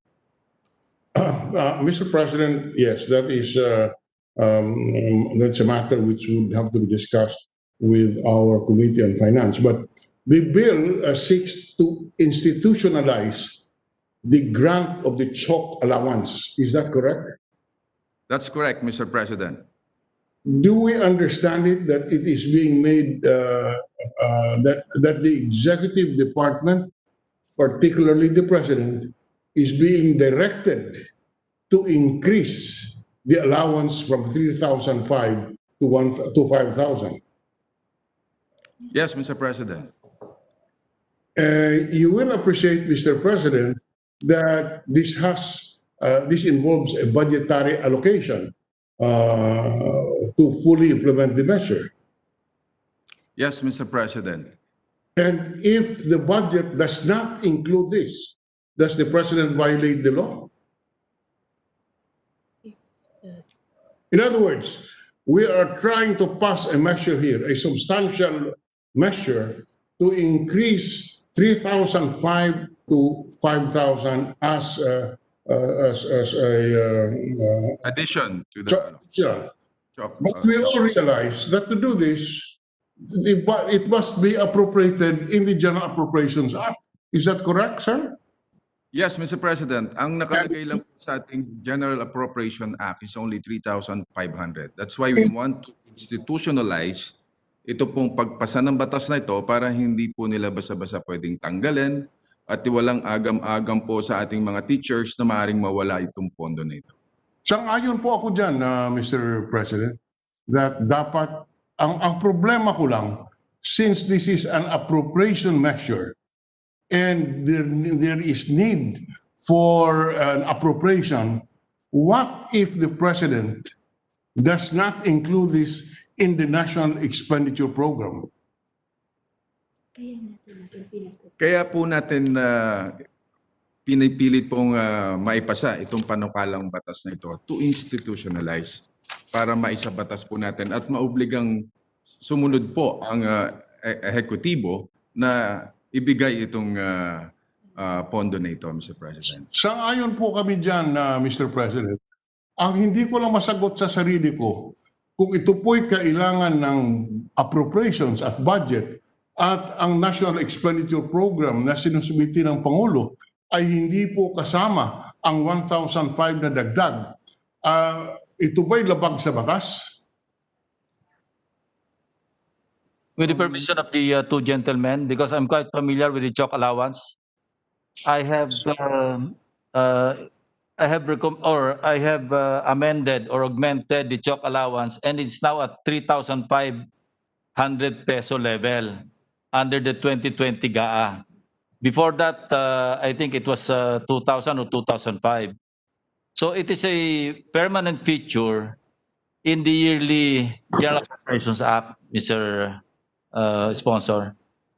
We have no problems with that, Mr. President. As you correctly said, it is a permanent feature in the budget. My question is, for whatever reason, the President does not include it in the National Expenditure Program after this bill becomes law. so that it remains, as the Senator Lacson asserted, at 3,005. Is this a violation of the law? And if and what do we do? I think mas magaling po, mas alam niyo po yung sagot yan dahil kayo po yung abogado at ako'y hindi. Hindi ko po alam ang sagot. Kaya ko po tinatanong. Mr. President, I just want to spread into the record. Just for the record na po, yung chalk allowance po natin ay yung cash allowance for the first, it was given in 1998 and it has increased through the years as follows.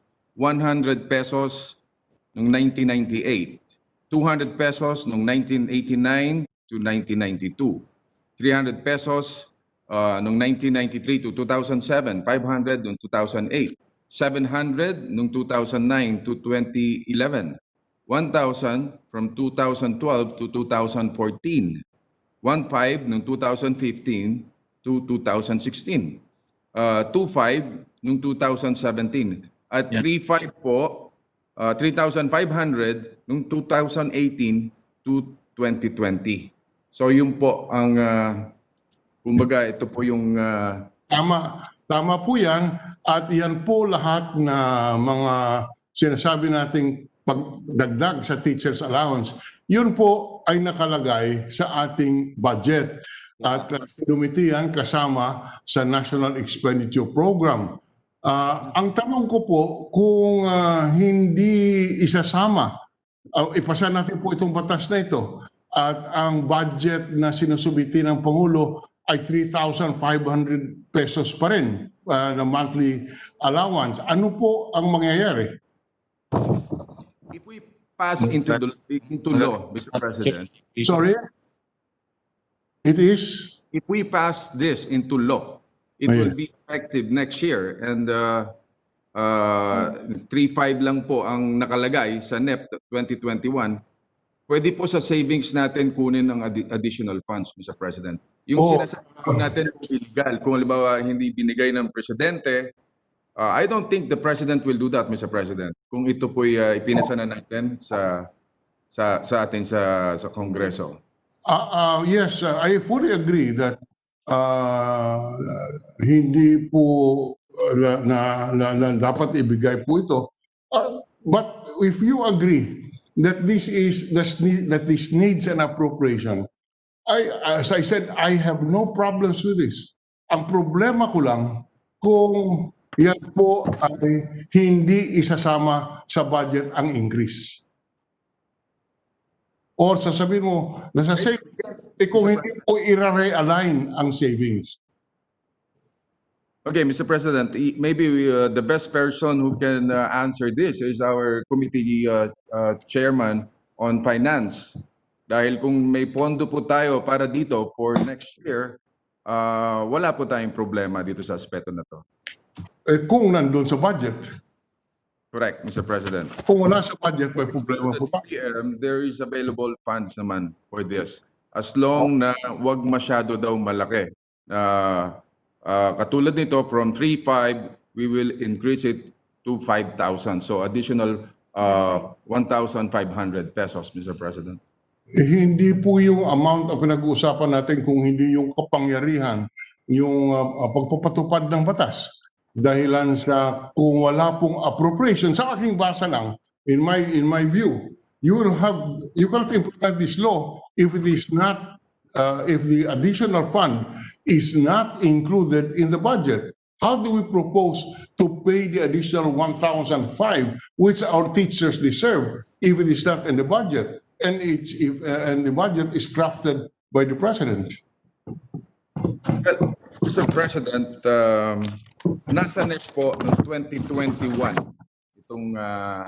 itong 3.5, no po, itong cash allowance. Yes, 3.5, nandiyan yan. Opo. Po ng DepEd, the additional can be served from we can get it from savings. Now, okay, let's concede that for 2021 we can get it for savings. How about in 2022? Do you again look for savings? My point is, this is an appropriation measure, and it should be an amendment. It should be in the budget. And unless you're telling us, Mr. President, that if it is not included in the budget, it's a violation of the law. Opo, pwede Because po. we're passing a substantive law which will require appropriation. Senator Recto is recognized with the Yes, permission. thank you very much. With the permission of the two gentlemen, it is, the Congress can always amend the NEP or the budget. So it is incumbent upon us, if we think it is a priority, we pass it into law, and if we decide it's 5,000 or 10,000, we can always augment in the budget, as we have done in the past, Mr. President. Yes, yes, that is correct. We can always have our, we can always augment the budget. If the president exercises his line veto, because for whatever reason, budgetary deficit, etc., what do we do? We can override the veto. So, in the realm of possibilities, Yes, we are legal here, and we have that authority. and then we can override. That's correct. That is correct. So that only validates my point that this is an appropriations measure. That is correct. Now, if it is an appropriations measure, should it not originate from the House? No, Mr. President, not necessarily, because we are not appropriating this today. We are not appropriating this today. We are only institutionalizing the teacher supplies allowance or teaching supplies allowance. Technically, it is not an appropriations measure. Mr. President. Well, we can debate on that. I agree with the Senate President Pro Tem. This is not an appropriations measure, but a measure that requires appropriation. That is correct. That is correct. That's a different measure, huh? Yeah. Because Similar to Bayanihan 1 and Bayanihan 2. Bayanihan 2 is an appropriations measure because of the Belgica versus Executive Secretary ruling. But this is another measure. This is a regular measure that requires appropriation in the future. And Yeah, Mr. President, that's what- The appropriation is incidental. Mr. President, it requires an appropriation in the future, as you said, Mr. President. And my question is, what bothers me is, if no appropriation is indicated, how do we implement this law? Mr. President, as per DBM, if there is a legal basis on RA, Republic Act, they will consider it in the budget proposal dito po sa NEP. They will consider it in the budget proposal, but the discretion is theirs, not to include it. Well, you know the power of the executive, Mr. President, but I don't think that the President will do that, no po? No, Dahil it's not a ibibigay question. natin, Mr. President, para po sa mga teachers na sa tingin ko, dahil yung sahod po nila is not enough. Ang kailangan nila ay kumbaga dagdag po na tulong sa kanila. Walang question po. Hindi talagang kailangan.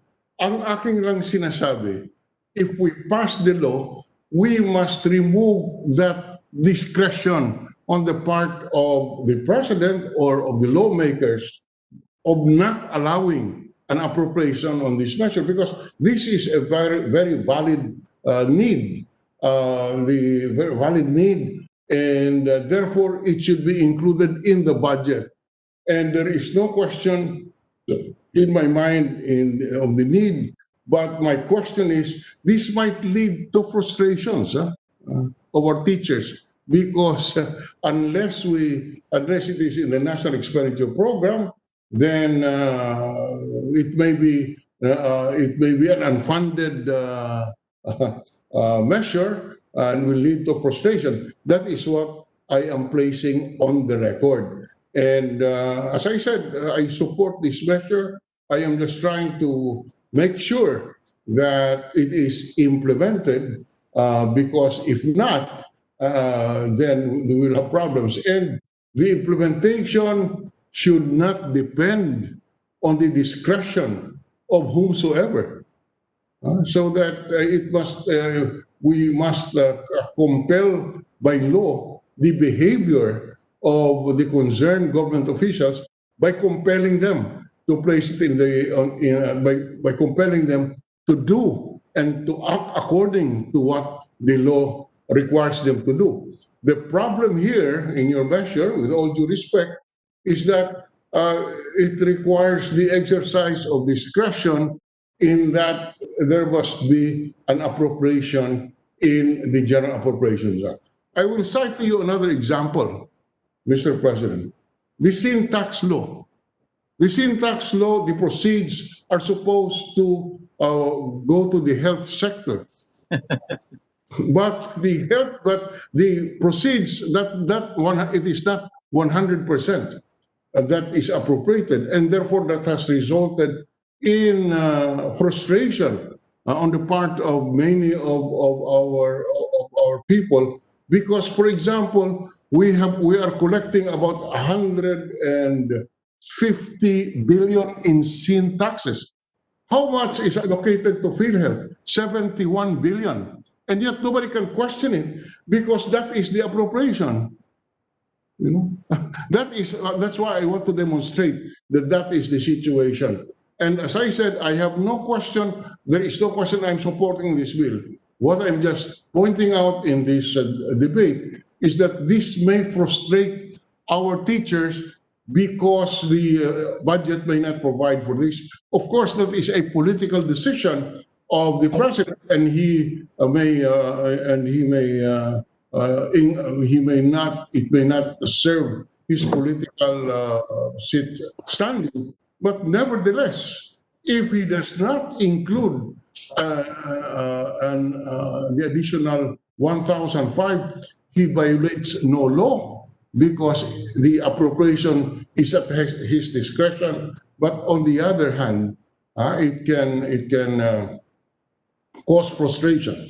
In other words, Mr. Sponsor, if we followed, for example, the proposal of the Senate President pro tempore, make it 10,000, just theoretically.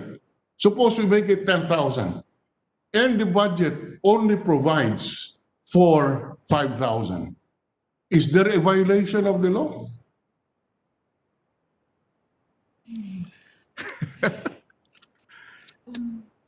Mr. President, actually, talagang nakaka-frustrate po yan kung hindi nila i-implement yung kung ano man yung batas na or budget na i-allow natin for teachers or especially allowance for them.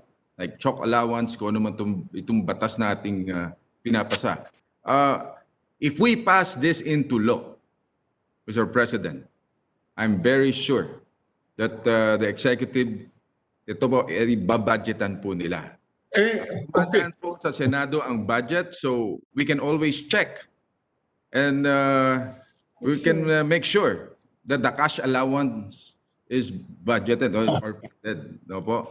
Also under section 5, and may I read, no, Mr. President, thereafter the amount of 5,000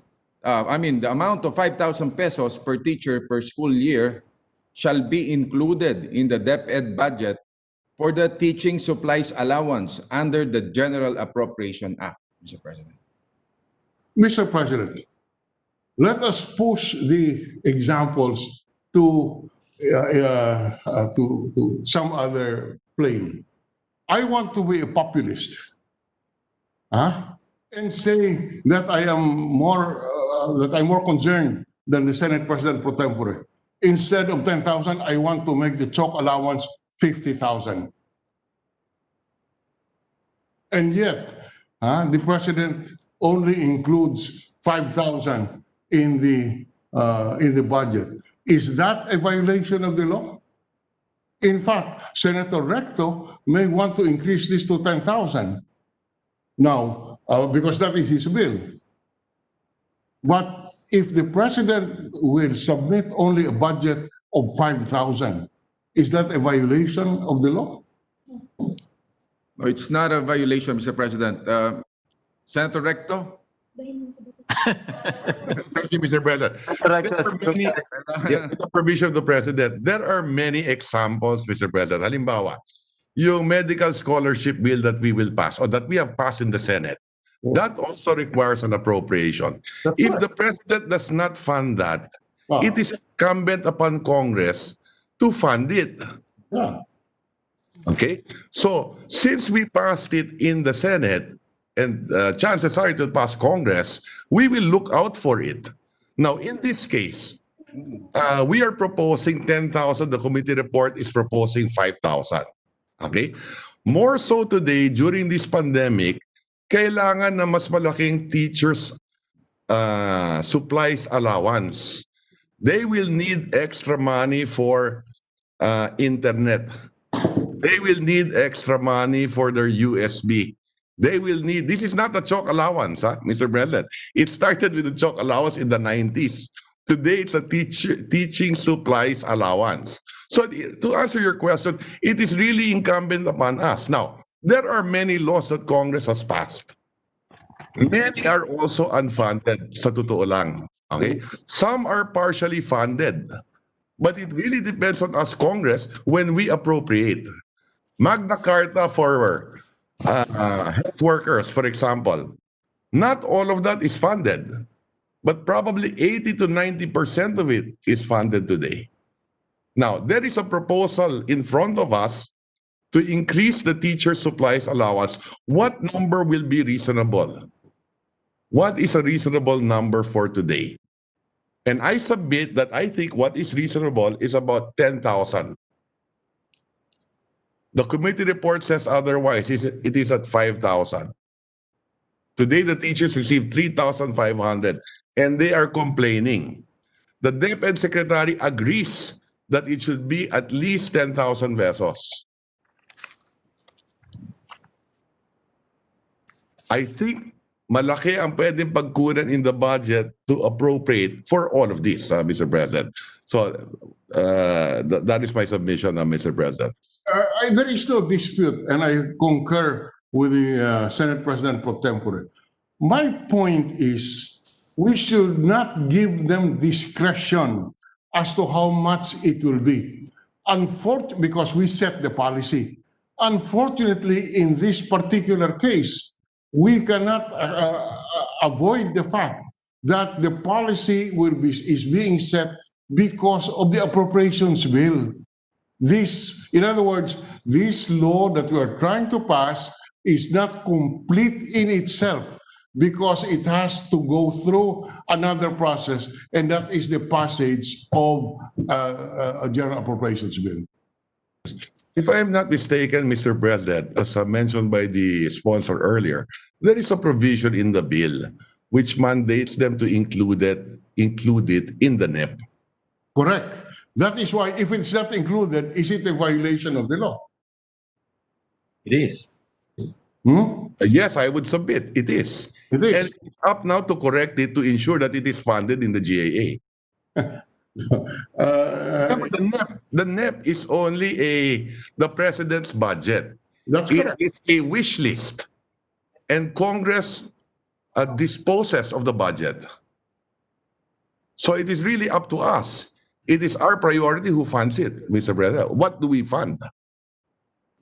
Senator Recto, Yes, the executive proposes and Congress disposes, Mr. President. Yes. once the president signs into law this measure, then he's obligated He's to bound by it. under the NEP to release the money. Otherwise, he would veto this. Correct. But once he affixes his signature and signs this measure into law, then it becomes mandatory. That is correct, Mr. President.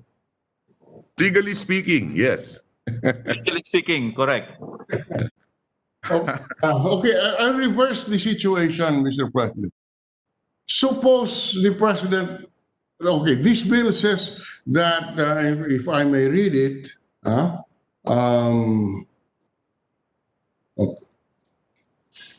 If he wants to appropriate more, it's more than welcome, Mr. President.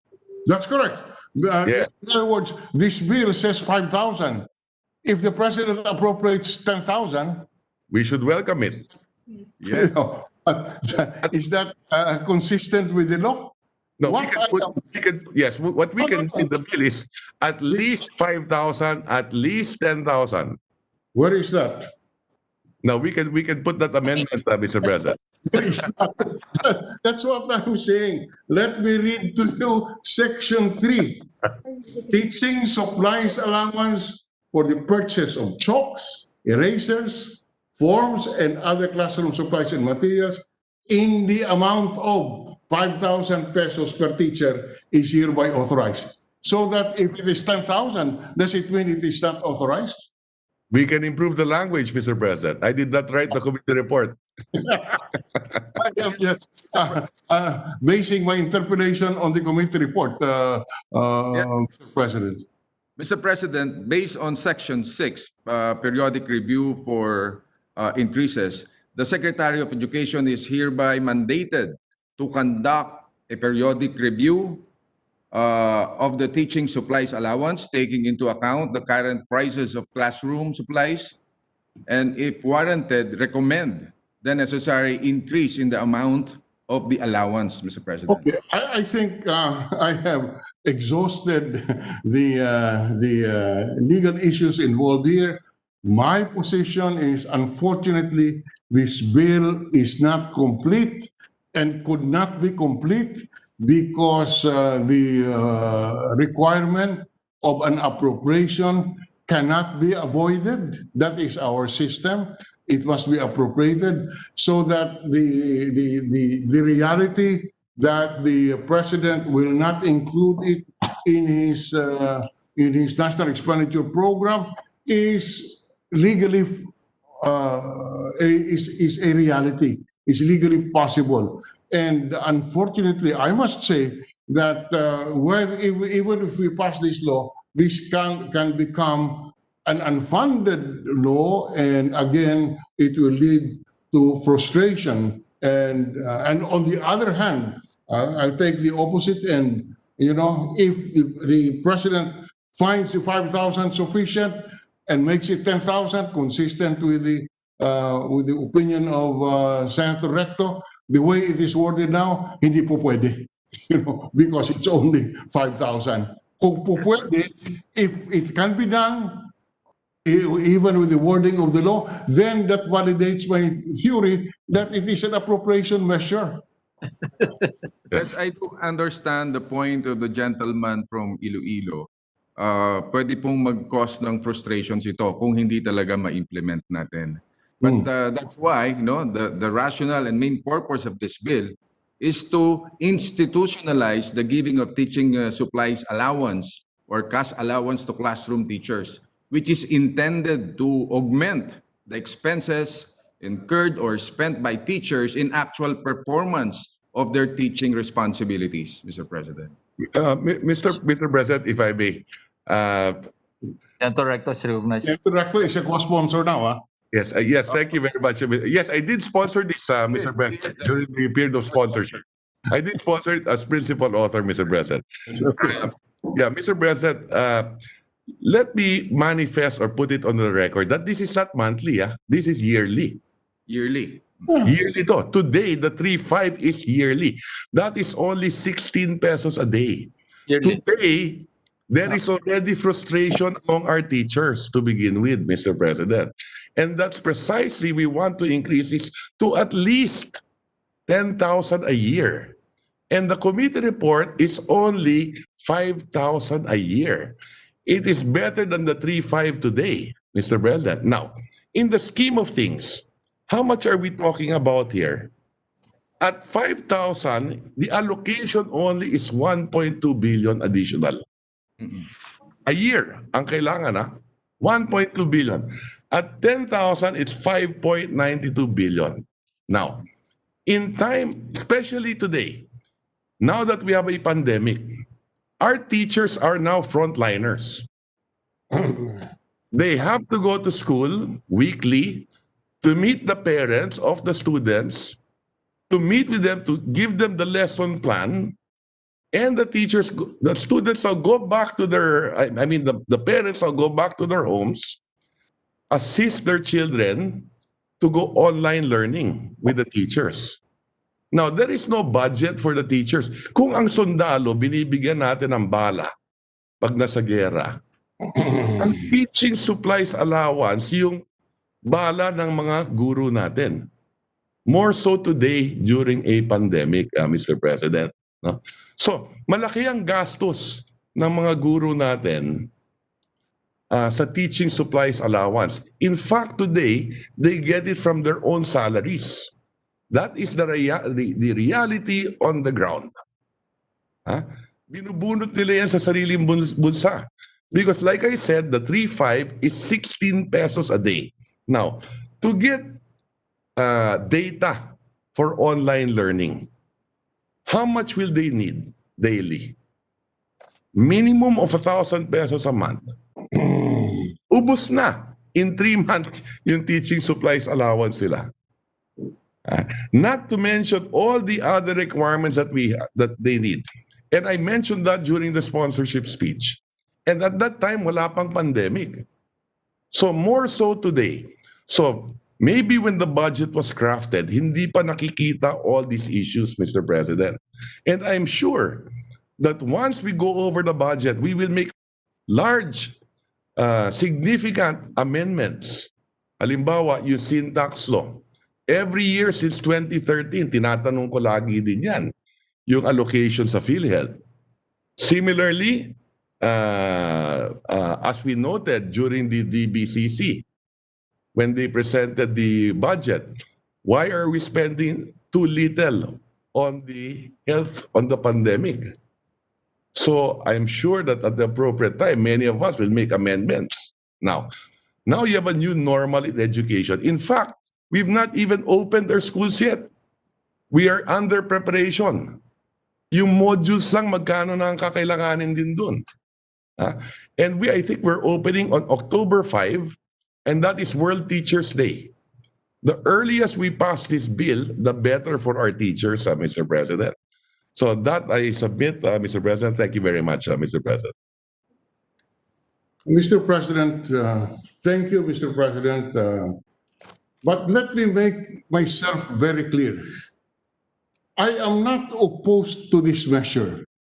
And I see the points of the good Senate President pro tempore. The need to increase. What I am just pointing out is that this bill could become an unfunded policy measure, and because it is admitted that the effectivity of this bill depends upon another act, another law, and that is the Appropriations Bill.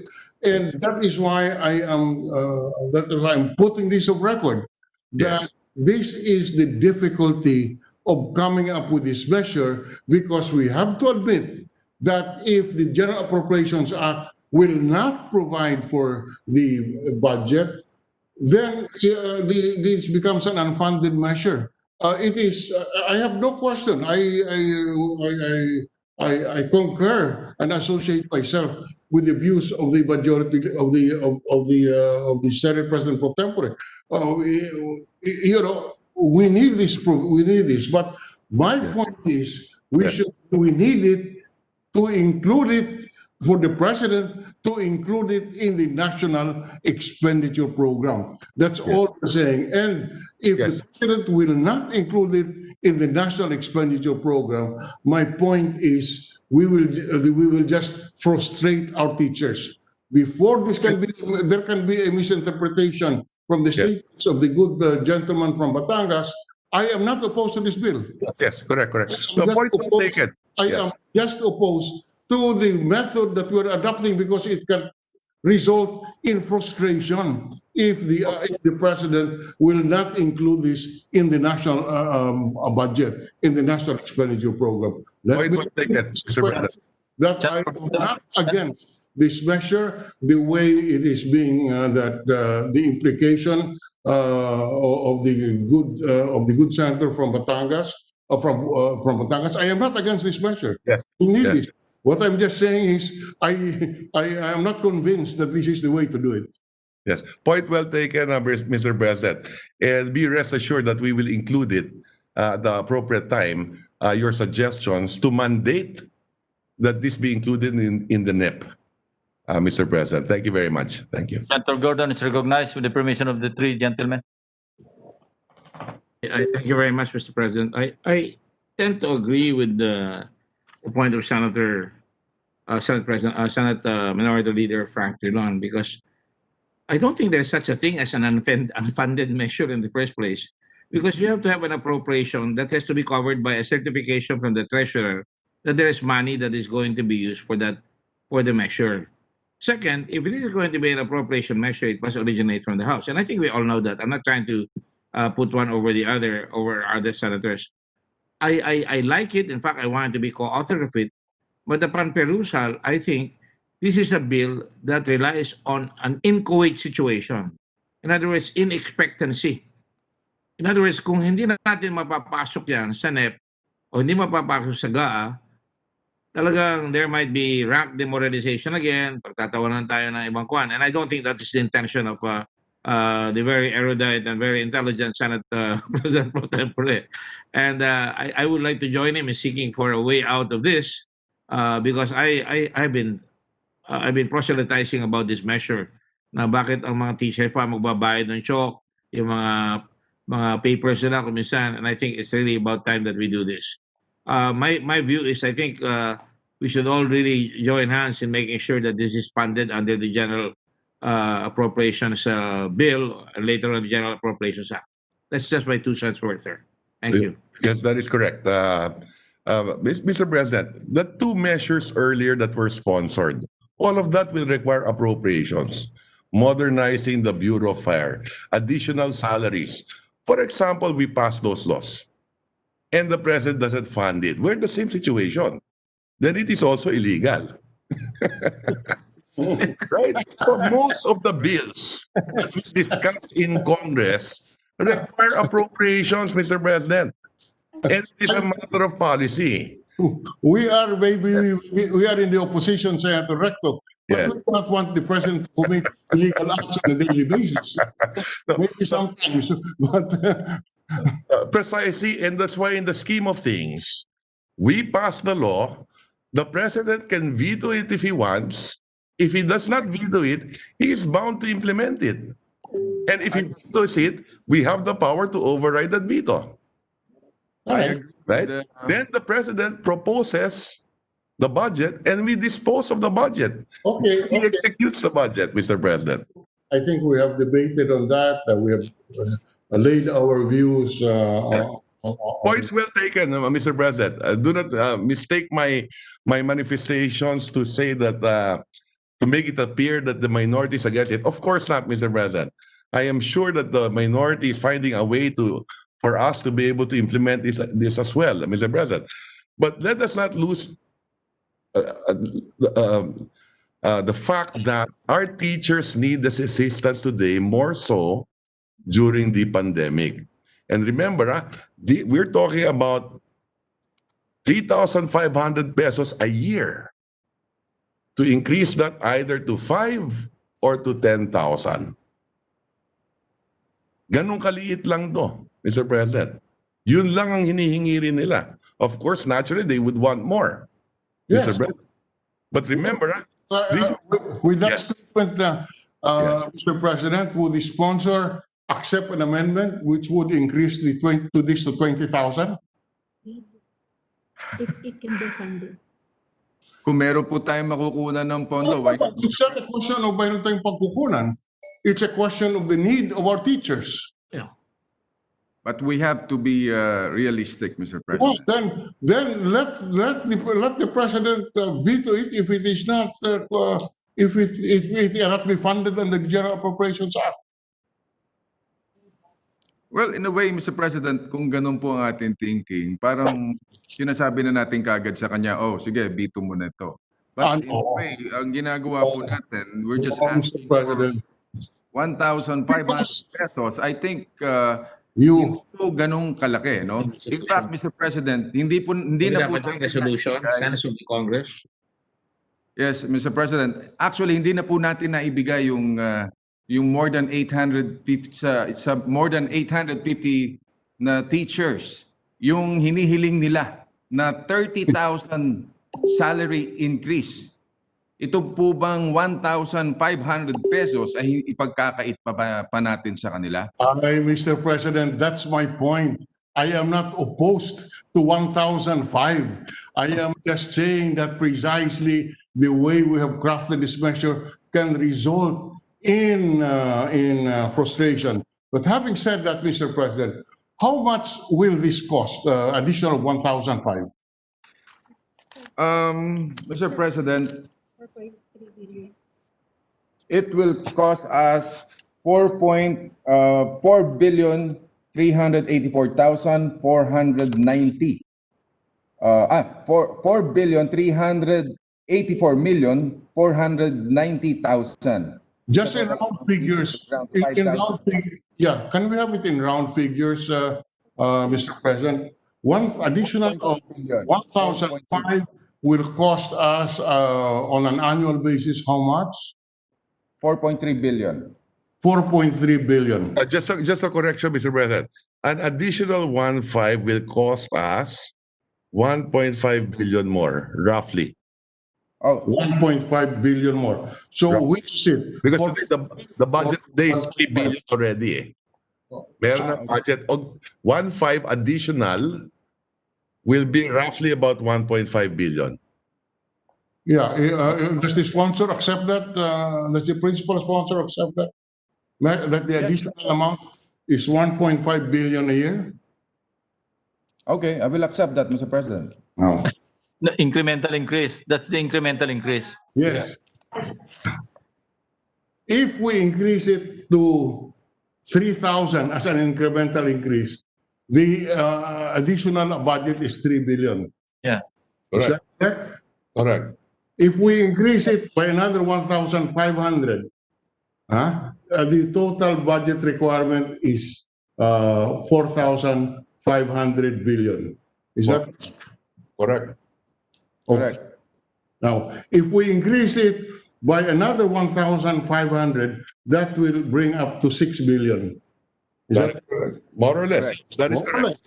rough figures? Yeah, correct. Yeah. So that a total of a total increment of 6,000 plus the present grant of 3,005 will bring it only to about 9,500.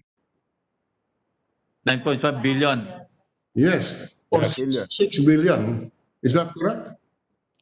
Yes. Yes, Mr. President. So, if we say 20,000, the increment will be about just roughly how much? 17 billion, more or less. How much, sir? 17 billion, more or less. 17 billion more or less. Yeah. Are we saying that we cannot fund 17 billion out of realignments on the 4.5 trillion national budget?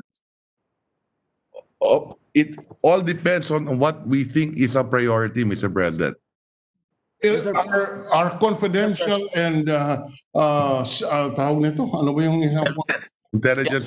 intelligence funds priority? I will support you if you were to move for a reduction, Mr. President.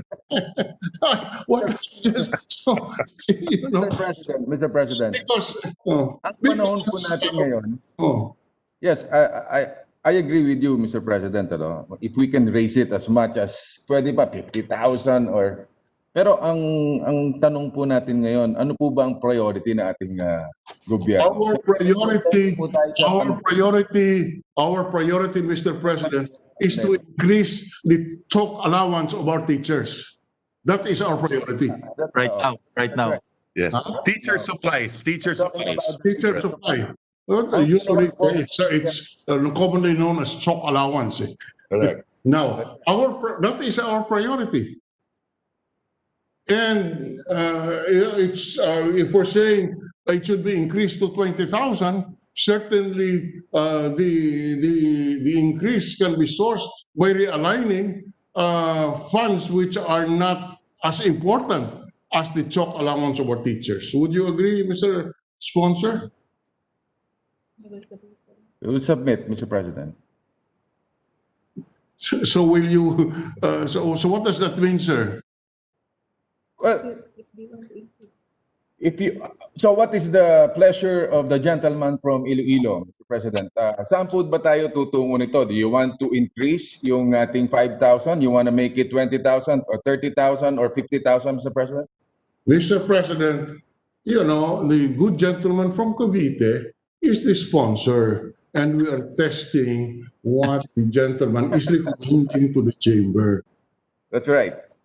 through Well, these Mr. President, questions. naintindihan po natin ang priority ng ating gobyerno ngayon. Of course, we have a problem dito sa coronavirus, sa COVID-19 na to yung hinaharap natin. But we're just asking, yung 1,500 for our teachers na matatanggap nila annually. Katulad po na sinabi ni Senator Recto, na yung po yung maliit na bagay para idagdag natin. If we can increase it to 10,000, why not? If there is an available funds. I hope, Mr. President, sana po, Availability sa yes. Go ahead, Mr. President. So the minority leader is pointing out the fact that we cannot be vague. We should be definite in the amount that we want to pass or include in this measure. Hindi pwedeng subject to the availability of funds kasi hindi talaga mapopondohan. Now, pag sinabing 5,000, let's make it really 5,000. And it's a mandate, you know? It becomes a mandate, part of the law. That the president, when he submits the president's budget, is mandated by law, by that law, to appropriate the necessary amount needed for the school or teacher supplies allowance. Actually, Mr. President, when we asked the DBM about the 1,500, wala po silang objection. According to them, meron po pagkukunan ng pondo. So, I don't see any problem na mag-o-oppose ang Pangulo na hindi niya bigyan ito ng pondo. And I'm sure, kung ano man, ibibito niya ito, di ba, Mr. President? That is correct. Well, 1,500 on top of the 3,500, di ba? So, That's para correct. That's, talaga yung... 3,500 nasa GAA na po yan. So, ito po natin... No, we're talking of a measure. We're not talking of the GAA. There's already 3,005 joke allowance in the year of 2020. We're increasing that to institutionalize the joke allowance. Gusto nyo pong gawing 5,000. Correct, Mr. President. So, wag na natin sabihin shall be sourced from the savings. I think that's the point being raised by Senator Drilon. Let's be definite. If it's 5,000, then let's make it 5,000 as a provision under this measure. President, I submit, Mr. President.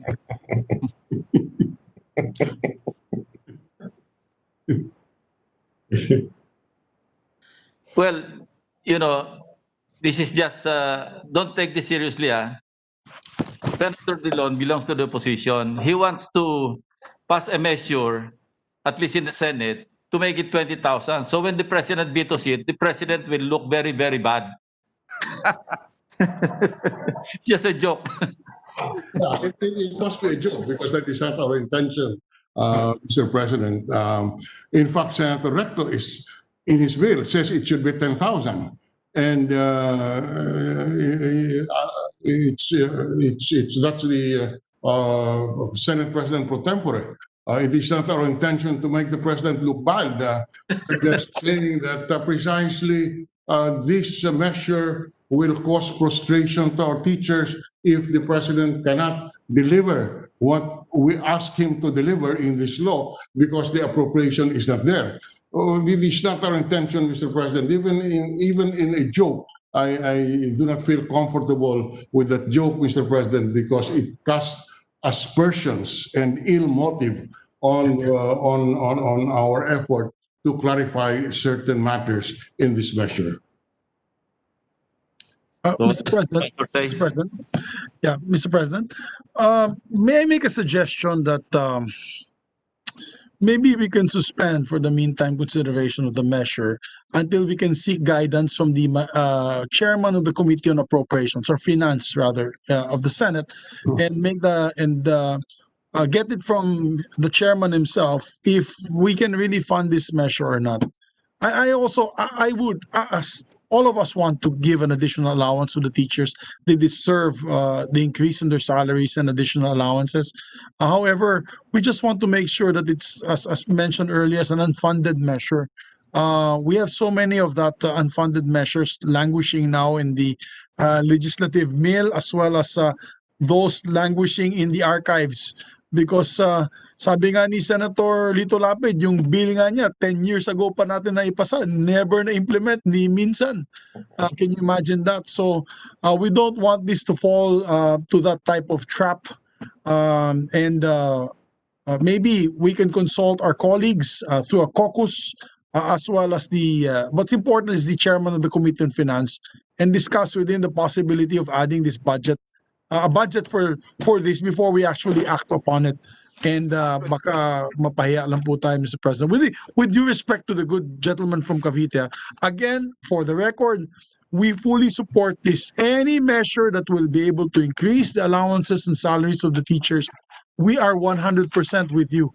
If we can vote for it now, we'll vote for it now. But we just want to make sure that it's not all hot air, so to speak, and we can actually deliver the promise. Because tama din po sinabi ni Senator Drilon, pag hindi po natin na-deliver yan, lalong magagalit po sila sa atin. Baka sabihin nila na binobola po natin sila. Yun lang po, Mr. President. But Senator Gordon would like to recognize, then of course we'd like to ask the opinion of the sponsor, Senator Ricky. I agree with the gentleman, the majority floor leader, and practically, I'm in support of this bill, no doubt. All of us are. But maybe even if you increase it by 10 or 20, it's still a dead letter law because there's no appropriation for it. And you're putting the president on the spot by saying we're mandating, and if you don't do it, ikaw ang bad boy. No? Di ba ganun lalabas yun?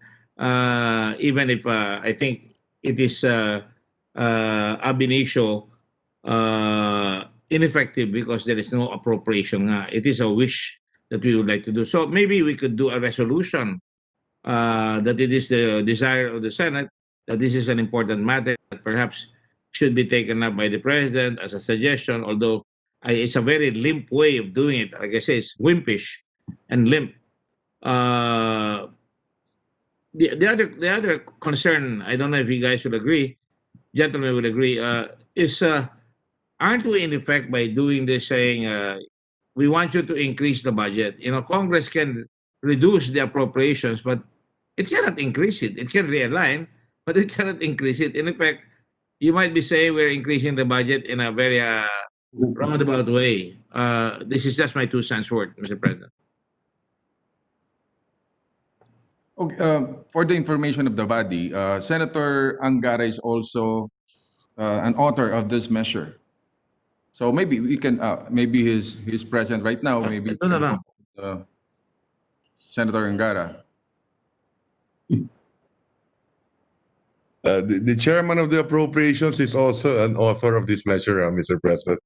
Correct. So that means there's a budget, Mr. President.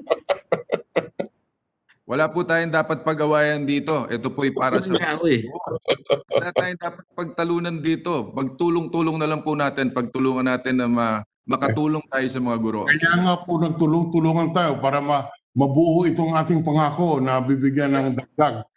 Kung hindi po natin susuriin ang gusto, baka po precisely hindi natin matupad ang ating pangako. Yun lang po ang aking punto. And it is not because of any ill motive that we're doing this. We're just trying to make sure that the policy of the Congress, in this particular case the Senate, is carried out. That's all that we're saying. We agree with this. Okay. Mr. President, also that we are now deliberating the budget, it would be very easy to, I believe, hindi pa nakasalang yung Department of Finance. I don't think the Department of Finance has been heard yet, the budget of the Department of Finance, although DBM was already heard last Monday. But I believe the Department of Education will be up very soon. If I'm not mistaken, it's either this week or early next week. Maybe we can ask the department heads, their opinion on that. particularly the DepEd, if they can actually roll this out. Secondly, of course, is the DBM. If they have the appropriations, as obviously we know the answer of the DBM. The DBM will say, if we have the money, we can do it. But the DOF will say we don't have the money. But at least we can be guided appropriately, Mr. President. May we recognize Senator Recto, Mr. Yes, Mr. President, I think Senator Gatchalian is a co-author. He is the chairman of the education budget as well. So we do have the chairman of the appropriations and the chairman of the education committee as well, Mr. President. We recognize Senator Risa Ontiveros, Mr. President. Senator Ontiveros, recognized. Thank you, Mr. President. Gusto ko lang idagdag yung tinig ko sa minority leader kanina that all of us have been listening with great interest and all the positive motives dahil nagkakaisa po tayong lahat para sa ating mga guro. And in my particular interest was that I've been looking for a way, whether through this bill or in fact through RGAA, na mai-presenta sa lahat ng mga kasama yung advocacy ng ating mga guro, both sa public and private schools, na in fact yung teachers supplies allowance ay posible ba daw i-apply nila sa pondo para sa data or sa load. Dahil talagang nagkakandara pa sila saan kukunin yung panggastos para maituro nila ng maayos yung learning modules nila sa ating mga estudyante sa new normal. Very new and minsan it feels abnormal to them na educational conditions natin under pandemic. So yun lang po, Mr. President. Salamat. Gusto kong idagdag yung lahat ng positive motives and great interest dito sa ating talakayan. Salamat, Mr. President.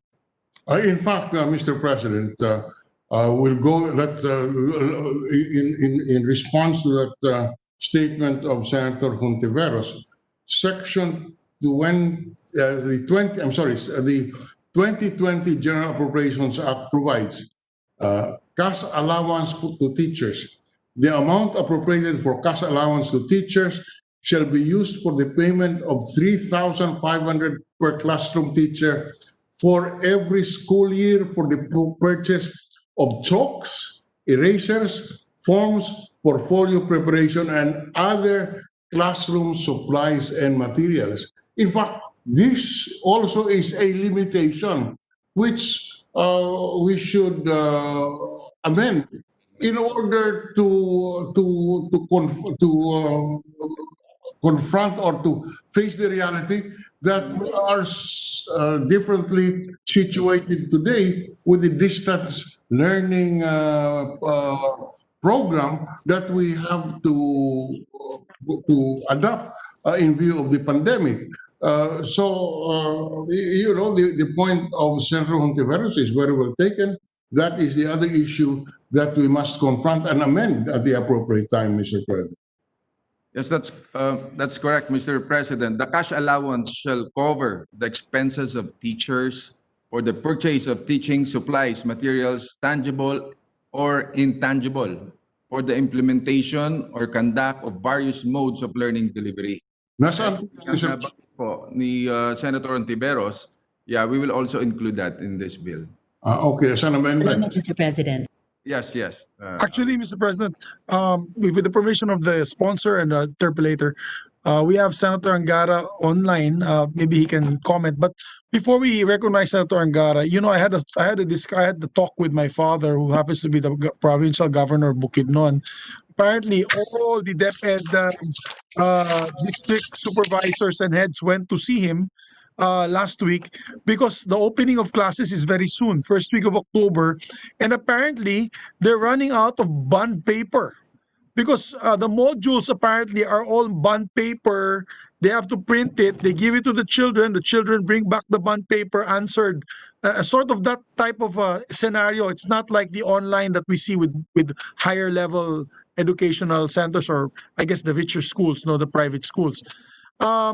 Ang hinihingi po nila sa provincial government namin ay 1 million per school. There are 600 schools in the province of Bukidnon. That's 600 million.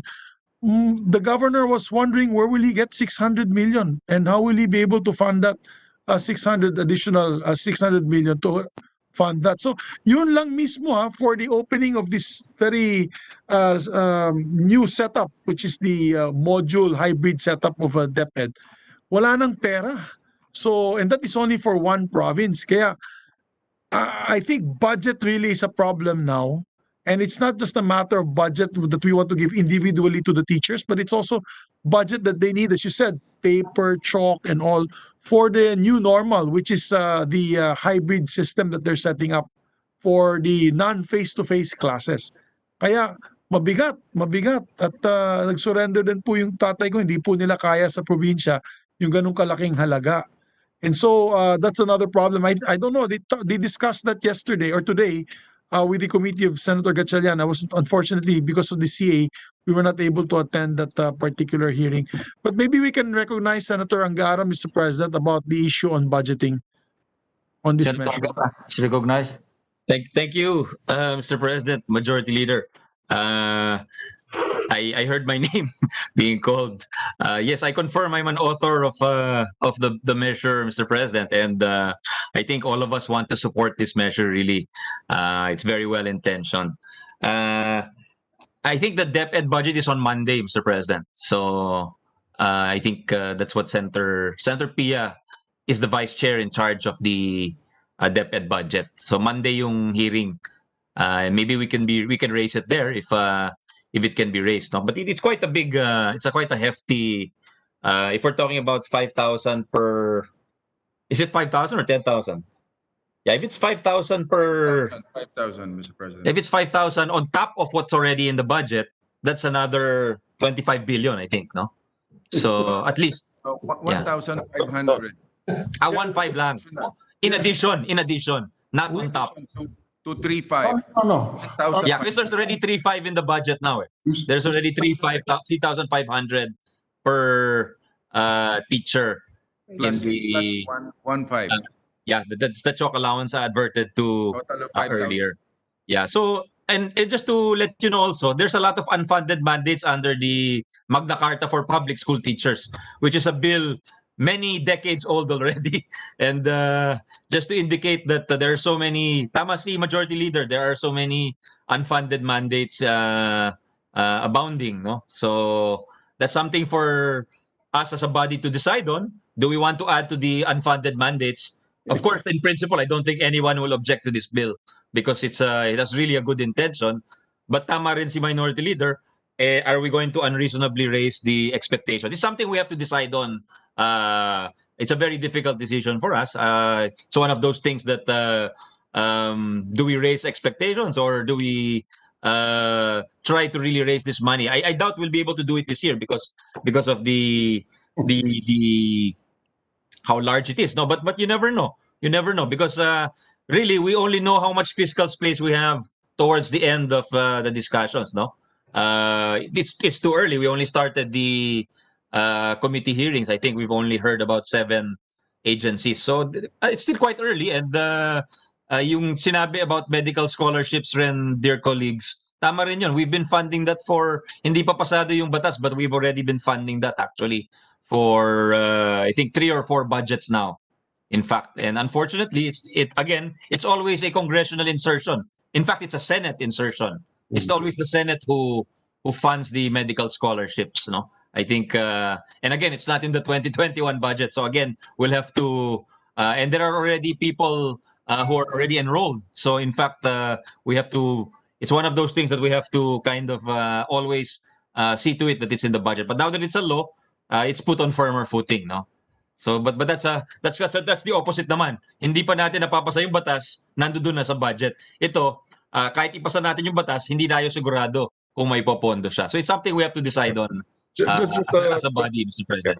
Just a clarification, no? So this is similar to the scholarship. Ito may pondo na rin to. We're just institutionalizing it. So similar to the scholarship, meron ng pondo yan, taon-taon binabantayan natin yan, linalagyan natin ng pondo, and now we have institutionalized it.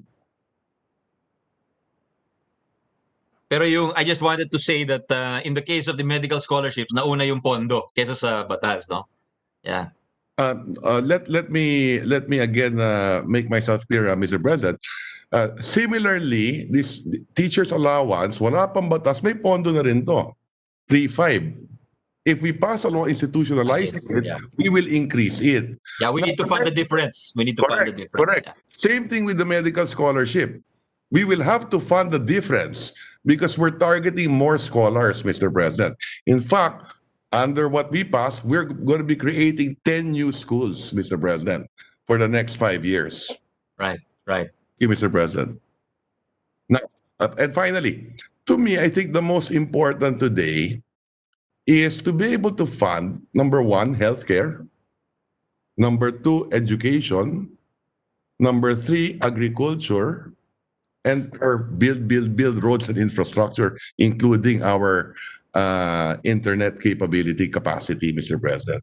Thank you very much. And last point, in addition to what was said by our colleagues, Mr. President, Majority Leader, I think it's a good idea what the Minority Leader said, that we widen the menu for teacher supplies. Because tama si Senator Ralph na it was a chalk allowance, but the need now is not for chalk, as mentioned by Senator Risa also. So maybe at the appropriate time, we could decide to expand that menu according to the bill of Senator Bong also.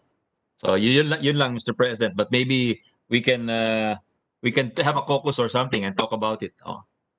Mr. Yes, President, Mr. President, Senator Villalobos is present. Mr. President, can I reclaim the floor? I had the floor. Yes, the minority leader is recognized. Thank you to the Minority Leader.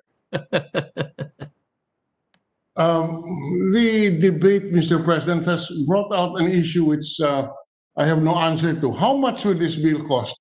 Because the sponsor says it will cost for an additional expense of 4.3 billion. Senator Recto says it is 1.5 billion. The chairman of the Finance Committee is not certain how much it will cost. My plea is how much, to put on the record, how much this will this cost? Again, please do not attribute to me that I am opposed to this bill. Yes, with the permission of the sponsor as co-sponsor. I have the figures in front of me, Mr. President.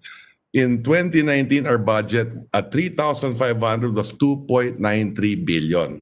In 2020, it's 3.18 billion.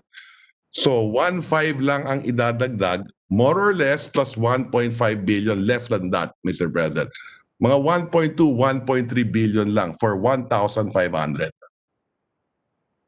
Eh kung gagawin pong 10 libo, 10 billion, the ayon, additional, yes. At yes. 10,000, the increment is 5.92 billion, Mr. President. Yes, which is more or less 6 billion as we have. That is correct. That is correct. So, and in the view of the good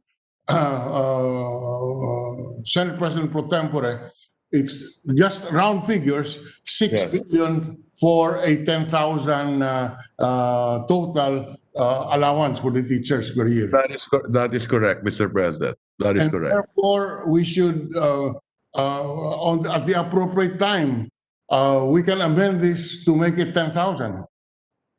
That is correct. The submission, my submission is under Senate Bill number 42. Because I've seen this problem, Mr. President, close hand as well, no? We recommended 10,000. The committee report, which I support, is at 5,000. Okay? I think the solution is anywhere in between, Mr. President. Now, anyone can say it should be higher than that. We think that this is reasonable. Okay? Now, we're willing to listen to anyone who's saying that, okay, let's make it 15, 20,000. We can submit a list of what we think are the expenses, Mr. President, of the teachers. And frankly speaking, sa totoo lang, at 10,000, it will not even be enough. Yes. But reasonably, what could be funded probably is an additional 5.92 billion. Now, I will accept half a box of chalk than a full box, Mr. President. Kung hindi pwede yung 10 at 5 na 1.2 billion only I will not object to that, Mr. President. Like I said, better we give them something than nothing, Mr. President. Because like I said, under this pandemic, their costs are much higher. The teachers. Eh kung wala pa yung pandemic, kulang na yung 3.5 eh. What more pa during the pandemic? That is our submission, Mr. President. Mr. President, we concur fully because this pandemic has changed the needs of the teachers. From a chalk allowance as we know it, they would now need access to the internet. They would need printers. They would need ink. They would need paper, and we must recalibrate this bill in order to really address the needs of the teachers. That is correct. At the end of the day, it will be how much are we going to allocate? That's Because correct. it needs to write all those needs, and we have done that already, Mr. President. No, so how much are we willing to allocate? Okay, so and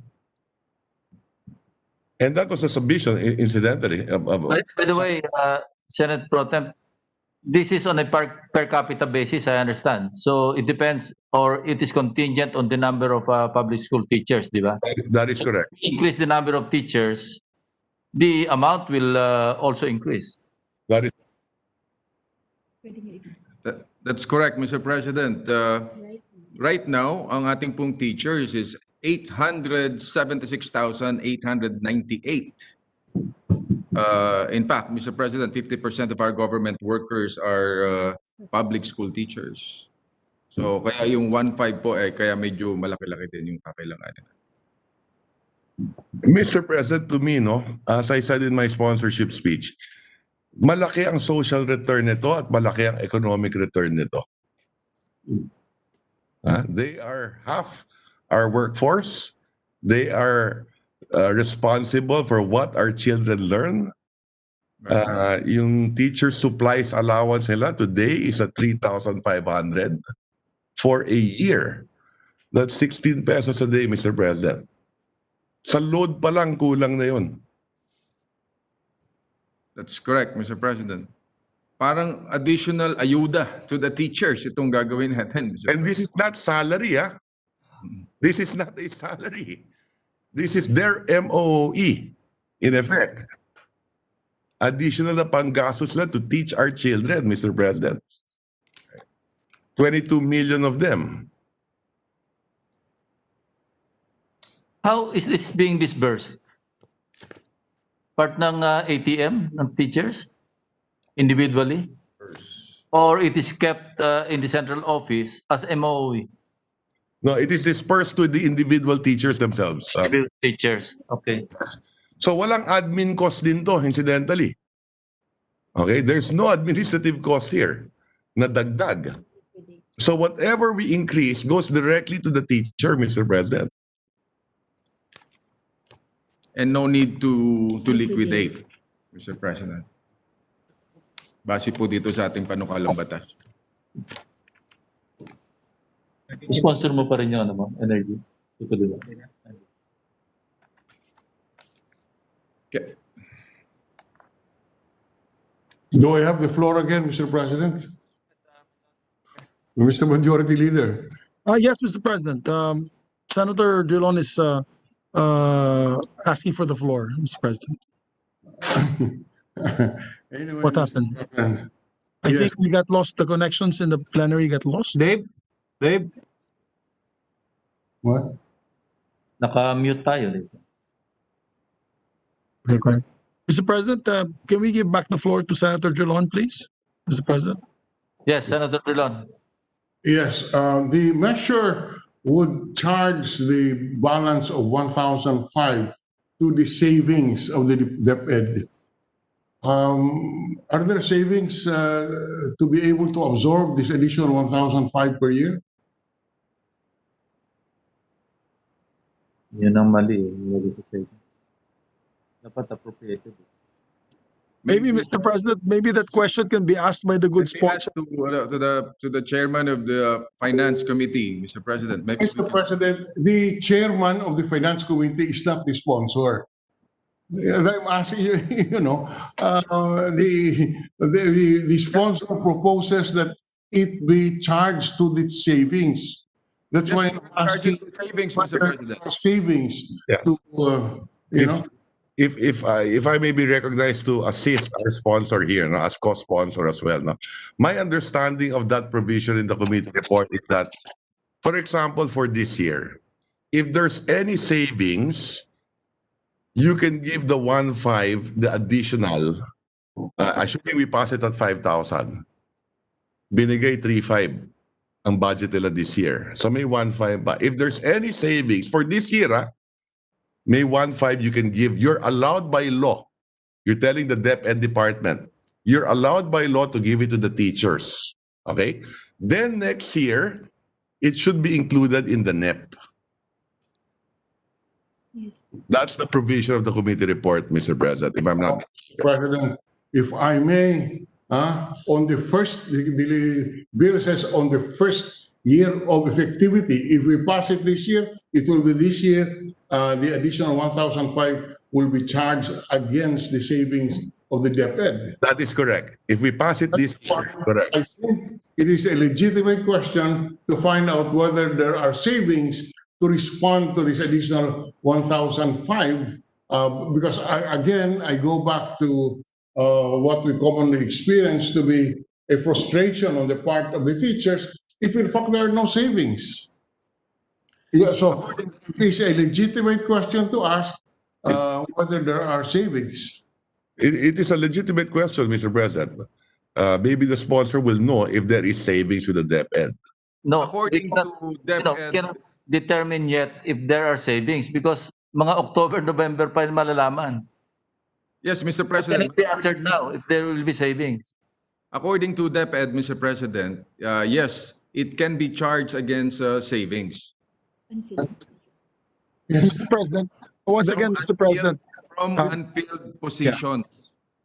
Mr. President, with the permission, well, go ahead, Mr. President. I will not. From Uh, unfilled positions, Mr. President. Yung mga hindi po na nalagyan ng posisyon, doon nila po pwedeng kunin itong pondo na ito. Mr. President. I would have suspected that, Mr. President, because every year, most of the departments do have savings, just as we do in the Senate. Now, in the DepEd, considering that napakaraming empleyado niya, maraming unfilled positions, especially they're unable to do their hiring. Every year, we allow them to hire something like 10,000 and they're only able to hire so many. So lagi may savings yan sa unfilled position, Mr. President. Mr. President. Nagdedebate pa sila.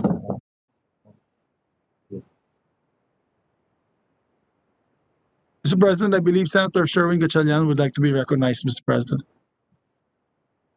Thank you.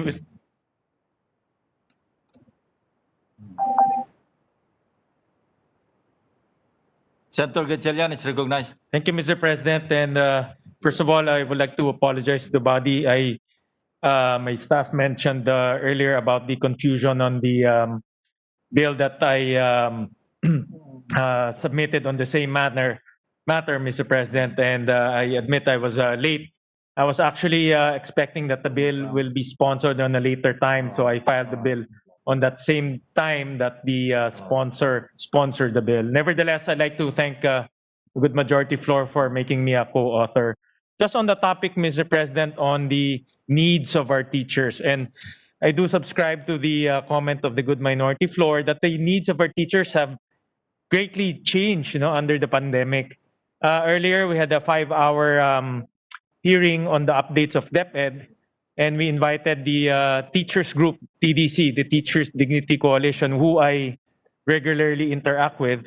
And among the many requests that they have, the top two is, number one, is the health concern, as what the good Senate Pro Tempore mentioned earlier, have access to testing, to treatment and hospitalization thereafter.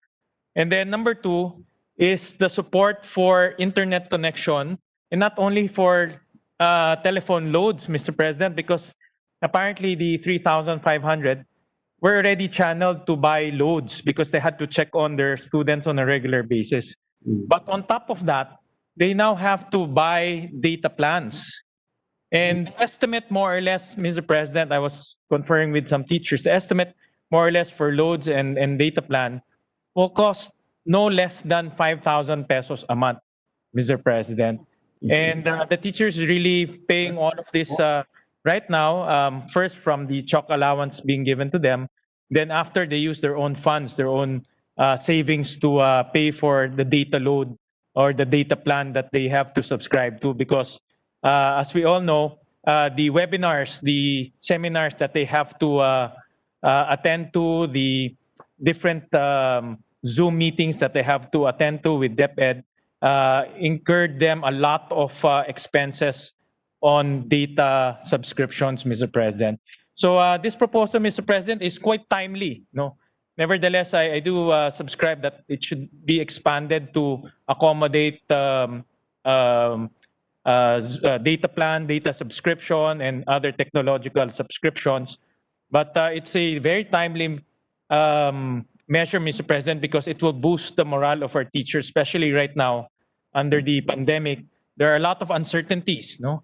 Uncertainties with our teachers, uncertainties with their situation, and this is a timely measure if we approve it, because it could boost their morale and not only giving them additional funds to use for their responsibilities, but more so the morale and also the confidence that government is behind them in this switch to distance learning modality, Mr. President. So that's basically what we talked about earlier on regarding the delivery of distance learning come October 5, Mr. President. Just to add to the conversation. Majority Leader. Yes, Mr. President. Mr. President, timing, because Monday is the budget hearing of the Department of Education. I encourage all our colleagues here participated in this discussion to attend the hearing and let us ask point blank. Number one, can we charge it to the savings of the teachers, the DepEd? Number two, are they? I'm sure they will give a favorable response. I'm sure the secretary will give a favorable support, no, to this measure, because they will always fight for the rights and the needs of the teachers. But there are certain questions like, can we charge it to savings? How much is the savings? Umaabot ba ng 1.2 billion para madagdagan ng 1,500? So maybe with the permission of the sponsor, we can suspend muna consideration, sir, and to the interpolator, Senator Frank Linon, and then maybe come back to put this on record, put this back online again on Monday after our budget hearing on the Department of Education, if that's all right with the good sponsor. That's okay with me, Mr. President. That's okay. Thank you. We can proceed on Monday. So at least makaharap muna, tanong muna natin. Ed, kung saan natin makukuha yung pondo na ito. Yes, Para yes. Mr. Majority Leader, I concur with your view because in 2000, under the 2021 NEP, the chalk allowance is still at 3,005. It's still at 3,005, and therefore, we already would have to adjust the 3,005 once we have decided how we have to adjust the budget for this allowance, apart from expanding it. Once we have decided how much should be this item, and it's the logical thing to do. Let's find out from DepEd what they have in mind and where do we source this. Yes, Mr. President, that would be the most prudent thing to do. And with the permission, before I suspend consideration of the measure, with the permission of Senator Bong Revilla, to show you that I'm in full support, I would like to be made also your co-author of this measure. And together with Senator Richard Gordon, he just texted me if he can be made a co-author with the permission of Senator Revilla. Before we suspend, I think Senator Risa would like to. Yes, Mr. President. Mr. Majority Floor Leader, I just want to thank the Senator Recto for his support. Thank you, Mr. President. Mr. President, just for the record, we are also supporting. And therefore, I move to include Senator Drilon and Senator Risa as co-author. Okay, okay. Thank you very Thank much. you.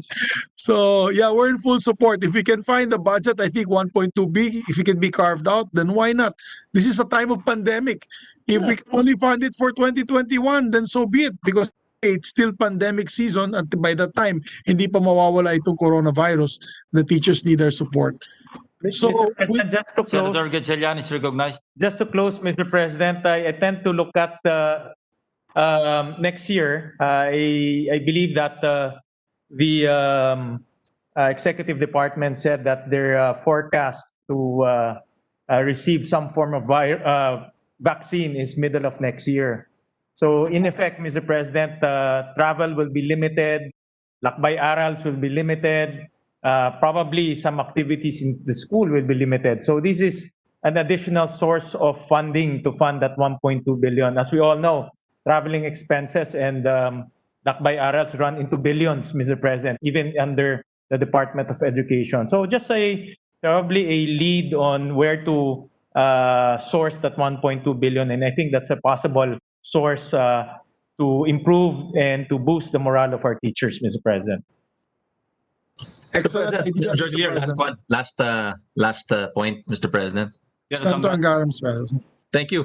Now that the figures are clearer, thanks to the sponsor and to Senator Ralph, I think 1.2 billion is not that big a figure, because a while ago it wasn't too clear whether it's the 5,000 was on top of the existing 3,500.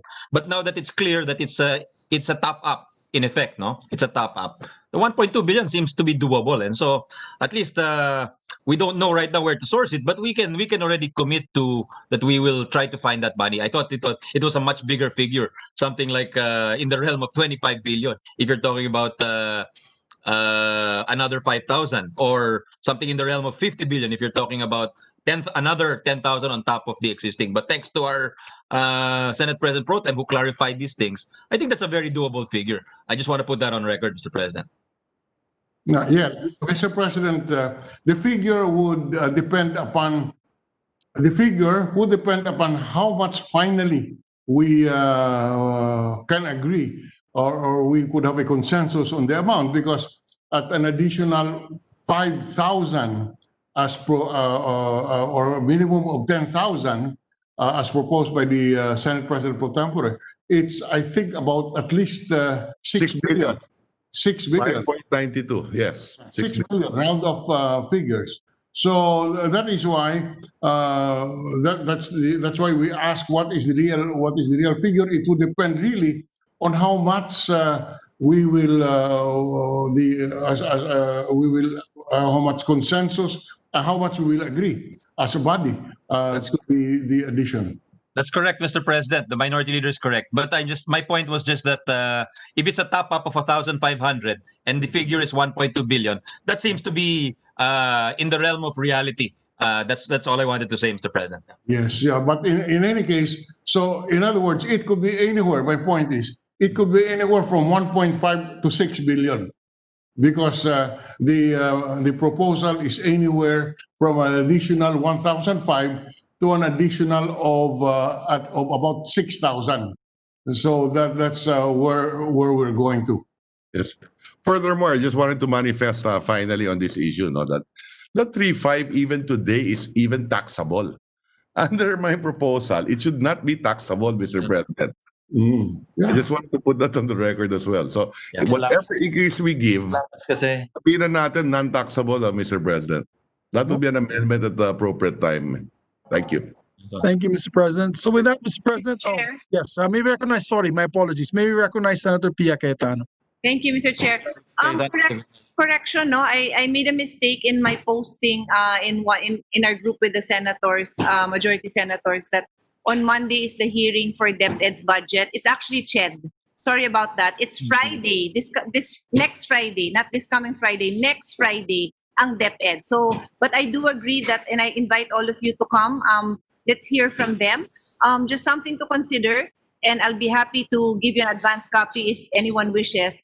They had a list of items which were put only in under unprogrammed funds. So things like last mile schools, they put that under, it was put under unprogrammed. Electrification was put under unprogrammed. So when we look at the hierarchy of items that need to be funded, I really would love to see all of you there so we can weigh in on all these unfunded programs of DepEd. Thank you. So it's Friday at 1 p.m. Next Friday. Thank you for that. Thank you for that, Ma'am Pia. Thank you, Mr. President. So thank you again for that very, very good discussion, Mr. President, to allow our colleagues to study this measure further and locate the budget that we will allocate for this. I move to suspend consideration of the measure, Mr. President. An objection? Hearing none, consideration of Senate Bill 1092 is suspended. Mr. President, just a few housekeeping matters. I want to manifest, I'm in receipt of a letter from Senator Christopher Bongo, Chairperson of the Committee on Sports, designating Senator Emmanuel Manny Pacquiao as Chairperson of the Subcommittee on Sports, on the bill, particularly on the bill creating the Philippine Boxing and Combat Sports Commission. Yung walang kamatayan Boxing Commission ni Senator Manny and Senator Drilon. Senate Bill number 193 and Senate Bill number 805. I so move, Mr. President. An objection? Hearing none, so ordered. Yes, it's parliamentary inquiry on the majority leader. Yes, Mr. Did President. you fix that law already? The We bill? did actually, Mr. President. We did in the last Congress, 17th Yes. Congress. Apparently in the 17th Congress, the House did not act on it. That's right. So it is not na walang kamatayang bill. Talagang nabuhay na yan.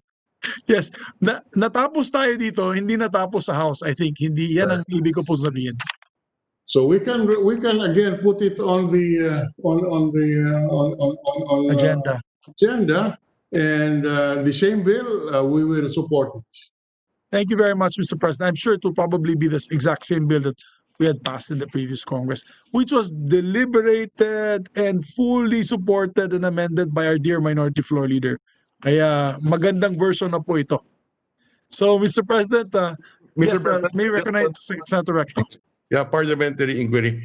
Mr. President, I filed PS Resolution number 507, resolution expressing the stance of the Senate to prohibit from receiving awards for government contracts or conducting business in the Philippines, foreign entities who have engaged in or abetted activities that infringe on the sovereignty of the country over the West Philippine Sea and other areas within its territorial jurisdiction.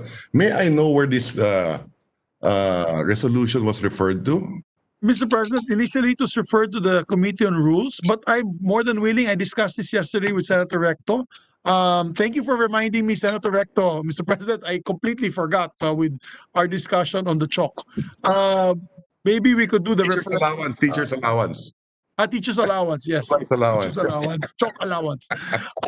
Mr. President, maybe if the body will agree without objections, that we already refer the measure to the Committee on National Defense, if that is the and Foreign Affairs, a secondary committee, Mr. President, so that you can start hearing, Mr. President, so that they can start hearing the measure.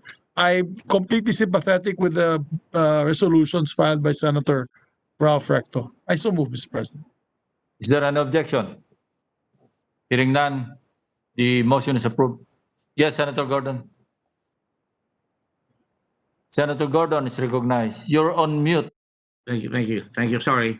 I'd like to be made a co-author of the resolution if Senator Recto will be kind enough to. Yes, gladly, Mr. President. Gladly, Mr. President. Thank you, Mr. President. Yeah, Senator Gordon is made co-author of the resolution. Thank you, Mr. President.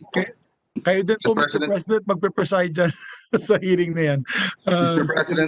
Mr. President.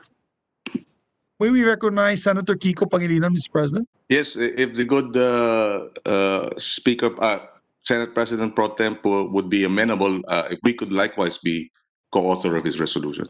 Willingly, Mr. President. Thank you very much. Thank you, Mr. President. Thank you, Senator Recto. Thank you, Mr. President. Thank you to Senator Pangilinan. Mr. President, just a few housekeeping measures. Senator Marcos, Senator Risa Tiveros, Mr. President, is recognized. Thank you, Mr. President. Additionally, may I respectfully request the Senate President pro tempore to include me as one of his co-authors in that resolution. Willingly, Mr. President. Thank you very much. Salamat po. Salamat, Mr. President. Thank you. Thank you, Mr. President. Again, just a few issues, housekeeping issues. Senator Marcos wishes to be co-author of Senate Bill number 1832. This is the BFP bill. And Senator Pacquiao as well would like to be co-author, Mr. President, for the record, of Senate Bill number 1833. This is the rank classification bill. For the record, Mr. President. Noted.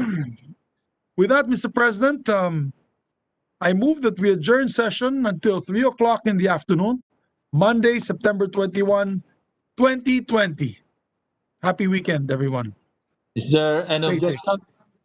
There being none, the session is adjourned until 3 o'clock in the afternoon of Monday, September 21, 2020.